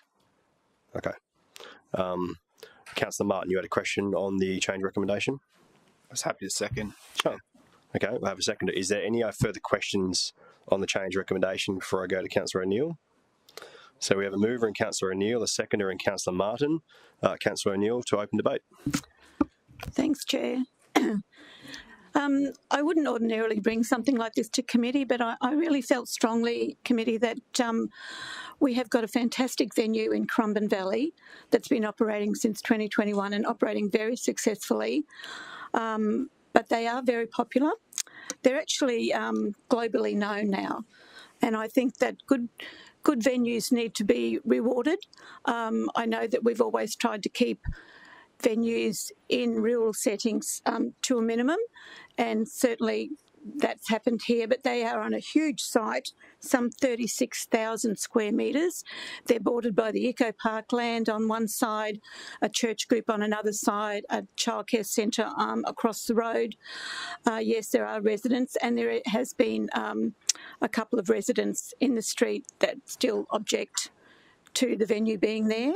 But even those residents, I don't think would really have to say that the people who run this venue act responsibly. They've spent millions of dollars in acoustic material and equipment to make sure that they're compliant with all the noise issues. And as you can see, all outdoor areas, there is no noise to be permitted after 6 p.m. And they keep to that as well. They're very, very regulated on their parking. They have buses coming in and out. They have on-site parking. They can also use the childcare parking when required. They've just met every condition that was laid down for them in their approvals, and they've had a couple of approvals through the years. And unfortunately, they have had to make sure that they were compliant, because we've had a couple of complaints that have been unsubstantiated, which takes up a lot of our council officers' time. But it's good to see they were unsubstantiated and turned out to be someone up the road having a party. But I really think that Valley Estate deserves to have at least one more night. So I'd appreciate your support on this, councillors. Thank you. Speaker against the motion. Councillor O'Neill, do you wish to close? In that case, we'll take the vote. All those in favour? Against? The motion is carried unanimous. Officers, thank you very much. We are through the DA section, onto the regulation section. Takes us to item 6.5.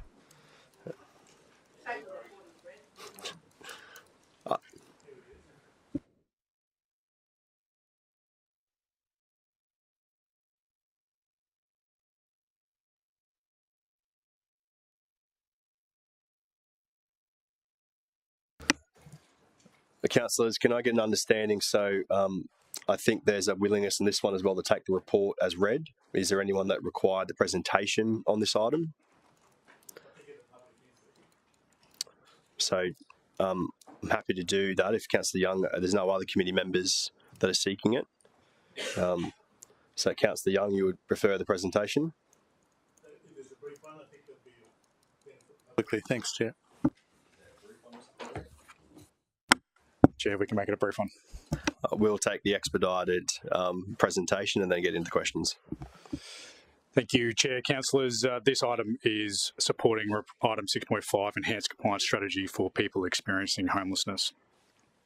The primary purpose is to gain endorsement from Council for the proposed new strategy, noting that the current strategy is a combination of a voluntary compliance and a service connection-based approach. There are a number of key drivers for this proposed change, some of which you can see on screen there. We are seeing an increase in homelessness on the Gold Coast, and in particular we are seeing an increase in complex cases that are requiring modified compliance to assist manage our public spaces. The key aspect there is probably the city's main obligation around managing public spaces to enable them to be utilised by ratepayers, visitors and residents alike. As you're well aware, we do face a shortage of social and affordable housing, with the demand far exceeding current supplies. We are also seeing some significant pressures on specialist homelessness service providers as well. These are the current roles regarding supporting persons experiencing homelessness. In particular for the city, it's all about that public space preservation, as well as supporting local efforts and sector partnerships. We have Department of Housing and Public Works funding those specialist homelessness services, managing the public housing programs and overseeing key public functions related to homelessness. And Queensland Police Service, which is a key partner of ours, they are our primary law enforcement agency. They're also about preventing and detecting crime and antisocial behaviour, and they're pretty key to assisting us in that compliance space. This is a graphical representation of our current approach. As very briefly mentioned, it focuses in on a combination of voluntary compliance, so providing that education approach to try and gain compliance with the local laws, as well as providing that service connection for those individuals that are experiencing homelessness. Where that is ineffective, that will then go up through a graduated number of levels, looking at a guided compliance, and this is where we're starting to use some of our compliance mechanisms in accordance with the local laws. We might be looking at issuing compliance notices, or issuing directions to leave a public place. It's really important to note with this particular graphical representation and with the proposed new strategy that whilst we're providing a standardised approach, it does need to be applied to the individual situation, and at all times we are having at the forefront of our minds making sure that we comply and fulfil our obligations in accordance with the Human Rights Act. If that guidance compliance is ineffective, we will unfortunately then progress through to enforced compliance. That may see the issuance of a penalty infringement notice or an exclusion notice if compliance is not being achieved. And finally, that last point is then looking to gain some assistance from Queensland Police Service and or seeking prosecution to try and deal with that compliance issue. Thank you, Luke. Through the chair. So, councillors, the proposed compliance strategy is, like you can see on the screen here, the first interaction from our officers will be a guided compliance interaction, and that will look like a officer attending site, substantiating the breach of local law, educating the individual on the local law, and then issuing a direction to leave the public place. From there, councillors, as Luke just mentioned, will continue up the process until compliance is achieved. It is important to note, councillors, that even while we are starting with a guided compliance effort, the city will continue to pass on information with the individual's consents to the relevant homelessness services and the Department of Housing so they can get that support moving forward. I'll run you through the process in a bit more detail shortly. Some benefits of this strategy, councillors, is it will reduce the time it takes to achieve compliance in our public spaces. That will ensure we have cleaner, safer and more accessible public spaces for all of our city residents, ratepayers and visitors to enjoy. Also, councillors, we will continue, as I mentioned, to pass on information with the person's consent to the relevant services to get them the support that they need. Some of the risks operationally with this approach is we will be relying on QPS resources for compliance efforts from time to time. If those resources aren't available, that may delay some of our compliance efforts. But from an operational perspective, QPS are generally fantastic with providing support to our officers. This will increase compliance resource efforts, which may have an impact on some other compliance activities within the city's functions, which may result in us having to extend some service levels to some other functions, for example, like illegal dumping, abandoned vehicles or other city laws functions. If this strategy is endorsed, we will manage that operationally and communicate that to yourselves and customers depending on the volume and the demand at the time. And finally, councillors, this compliance-led strategy will no doubt see some negative perception from the community, which is something we can manage moving forward. So, as Luke mentioned, every situation is dealt with on its individual circumstances, but a standard type of approach for how this strategy would work would be a person experiencing homelessness, PH is identified. Our officers would attend site, substantiate a breach of local law, which is most important, and then educate the individual on the breach of local law before issuing a direction to move on from the public place. That time frame would be up to the officer's discretion at that particular moment. From there, councillors, if the person has not moved on from the location, we would return within 2 to 3 days, depending on the time frame and the resource and availability, and issue a formal compliance notice. So this is in writing, clearly indicating the breach of local law to the individual, what actions they must take to remedy the local law, and then what time frame is required to achieve that. Councillors, if we return at the end of that time frame and compliance has not been achieved, this is where we move to what's called a performance of work notice. This is where we give the individual a bit more time to comply with the local law, but we also identify that at that point, or after that point, council may have to take action to remedy the local law, and at that point, a fine may also be issued. From there, if we return after the performance of works notice period, this is where council would consider seizing, confiscating, removing or impounding personal items to ensure achievement with the local law. And from there, as Luke mentioned before, if that still has not achieved compliance in that location, we'd consider a formal handover to QPS or prosecution. Very quickly, a couple of considerations from a compliance perspective. So city officers do not have powers in private space or generally in state or federal land. So it's also important to note that officer discretion and judgment is critical in each circumstance. So evaluative judgment by city officers is a critical component in exercising their powers under the Local Government Act, and we will ensure we take into account all the relevant facts and circumstances of that approach before we commence compliance action. That may result in varying timeframes for particular instances, and we'll ensure our officers who are well trained in that circumstances will apply that discretion. And finally, councillors, city officers, as we do with all of our compliance interactions, will consider human rights. Under Section 58 of the Human Rights Act, we must consider if an action or a decision is compatible with human rights and give proper consideration to those rights before taking action. What this looks like, councillors, is when we have a decision to undertake compliance, we will firstly identify what human rights are limited by that decision, and then we will determine if the limit of the human right is justified and proportionate to the circumstances, taking into account the local law and all relevant factors. So that'll help us identify the relevant actions we can take to address somebody's human rights and consider their rights, but also maintain the local law as we have a responsibility to do. Thank you, councillors. The recommendations are up on the screen in front of you. Primarily, we're asking for council's endorsement of the compliance-led strategy. Thank you. Councillors, questions for officers on this item? Councillor Taylor. Thank you, and through the chair. And I just want to thank you, Luke and Matt, for recent efforts that since the recent cyclone, I know the challenge has been a lot greater since that particular time, and I appreciate the work you've been doing recently. I am interested in, though, very supportive of the direction we're going, but I'm really interested in how we interact with our state counterparts to ensure that we're just not having a cycle of just moving around from one area to another. Just for a bit of background, when we first came in, we'd never had what we know as a public space liaison officers, and we had Carroll Park, Brighton Park. I think we had homeless through a lot of the parts, and I'm referring to my area.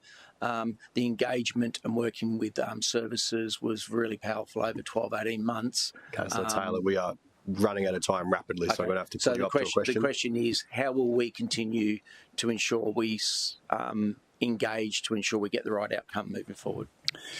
Through the chair, councillor, this particular strategy really focuses in, it's probably operational in nature, so it's focusing on the specific breach of the local law to gain that compliance. The city is still committed to working with all of our partners around the homelessness support sector to make sure that we can provide the full complement of aspects to try and resolve that larger issue. Councillor Martin, you had a question? Yeah, thanks, Chair. My question's around, obviously we touched on city officers don't have the authority to forcibly remove someone, but the QPS is that agency. So I'm just interested, given, you'd be aware, I have had issues of those refusing to move on in some of my precincts, but just what's that formal mechanism to request police assistance? Is it city officers have an ongoing dialogue? Is it a resolution of council? Is it a local councillor writing to their state member? How does that, if it is needed for QPS to act, how does that happen? Through the chair, so councillor, with the proposed strategy, we'd be looking at doing formal handovers and requesting that additional police assistance, that would be done, it's being proposed at officer level, noting that each individual action is quite operational or tactical in nature. However, I do need to point out that, you know, we enjoy a really good working relationship with Queensland Police Service anyway, and as we progress through that compliance escalation, we often have Queensland Police Service assisting in those as well. Other questions for officers? Councillor Patterson?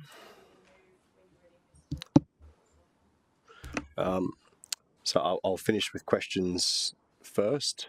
Other questions? Councillor Patterson is happy to move the item. Seconder and Councillor Martin. Councillor Patterson, do you wish to do open debate?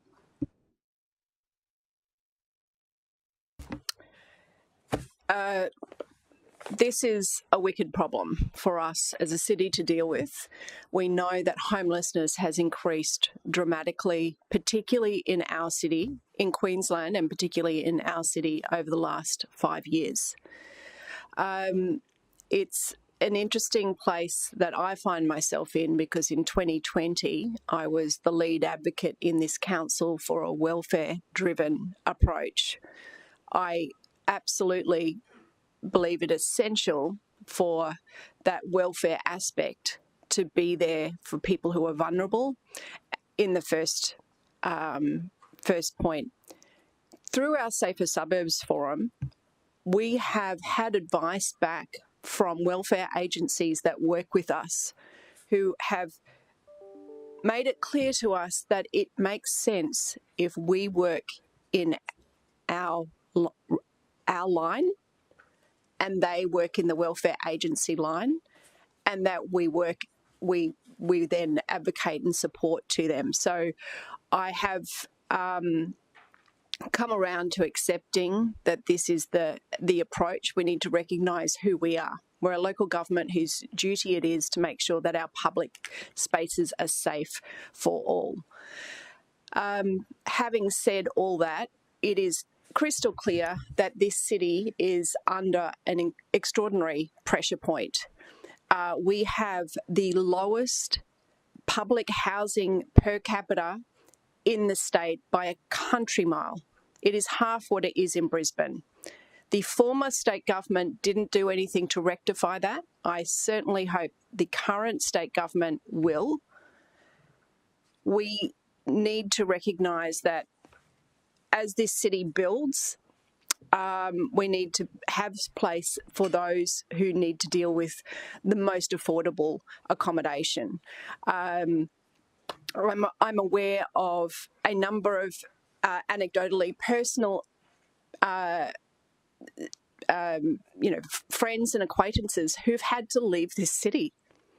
A family with 4 kids at my daughter's school couldn't afford the rent anymore, had to move to Rockhampton. The security guard at my office, fantastic, loved his job, couldn't afford to stay in this city anymore, had to move to Toowoomba and leave his job. This is real. There is a real issue.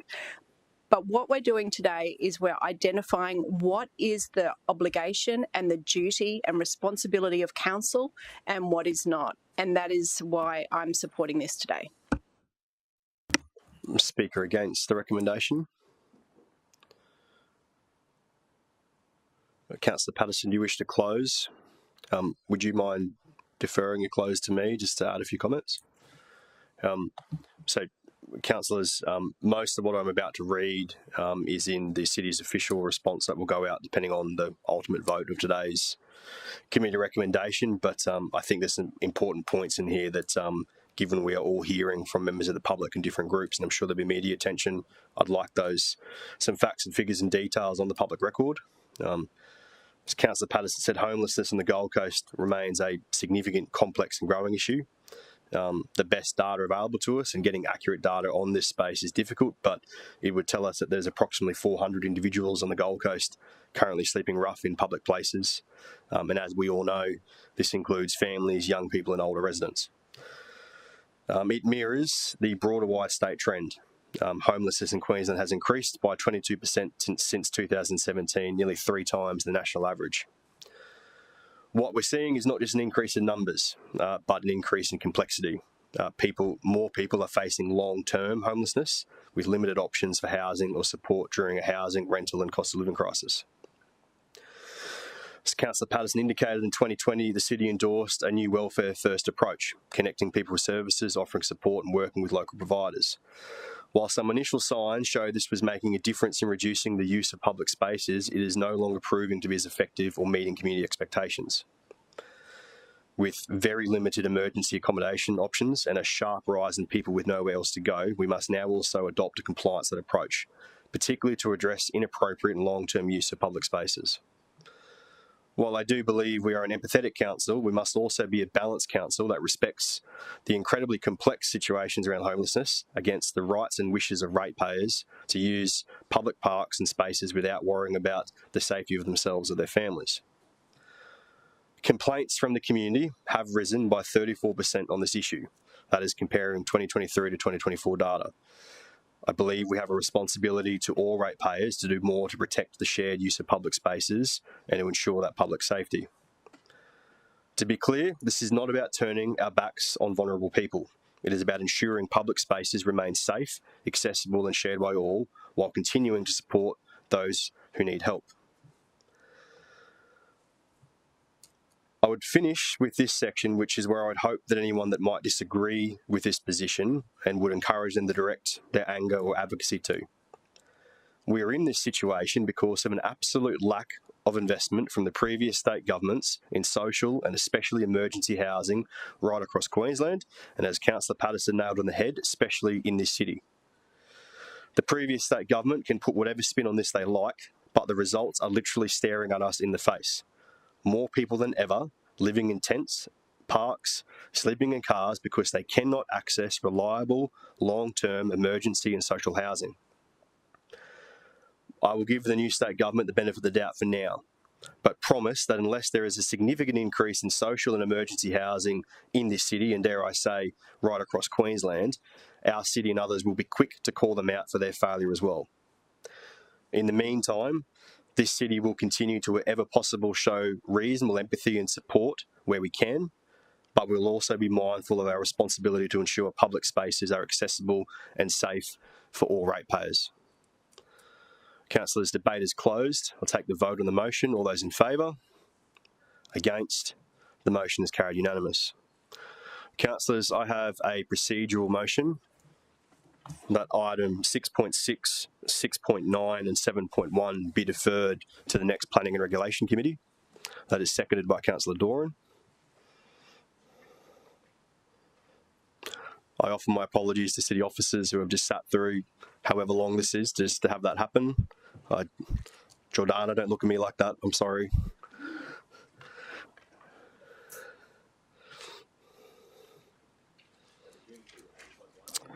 No, I'm going to get to the GBI because that's been done the correct way, so we'll deal with it today. So that's item 6.6, 6.9 and 7.1 are deferred to the next planning regulation meeting. I'd thank Councillor Doran for agreeing to that with the C-Bus item.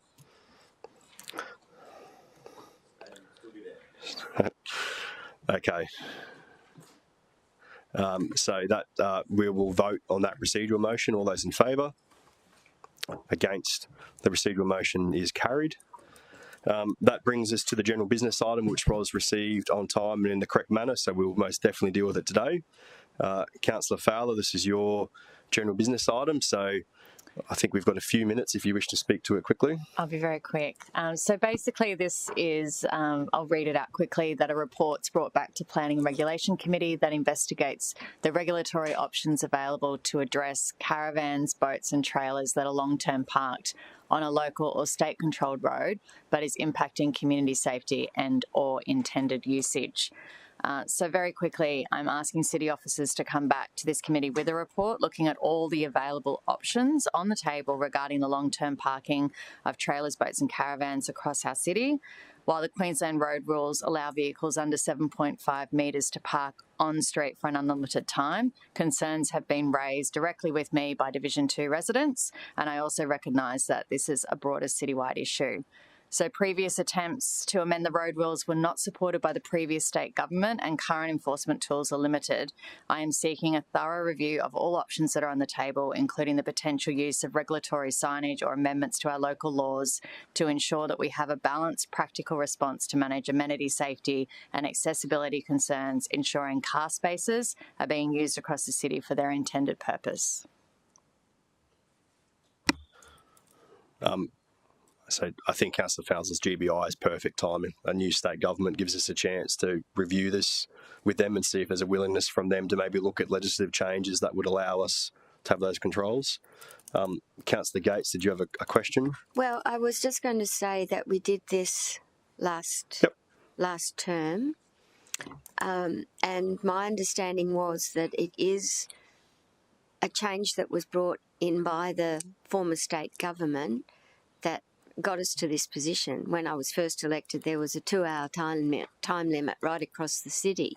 I know that's a long time ago, but nobody jumped at that. It was the state government's decision, and we had the 7.5 metre and 4.5 tonnes introduced that permitted parking by any vehicle of that. So it's not council's regulation, it's the state. So I guess as long as that can be addressed for Councillor Fowler, what we might do in that space of getting the state maybe to reconsider their position. So if my understanding of Councillor Fowler's intent is accurate, that's exactly the point, is that new state government has a chance to maybe get them to do what the previous government wouldn't do, and that's change the legislation we need changed. So we'll take the vote on the general business item. All those in favour? Against? We look forward to that report coming back to councillors. Yeah, a second, Councillor Doran seconds. And we'll quickly put our hands in the air again. And that's GBI. We look forward to that report coming back.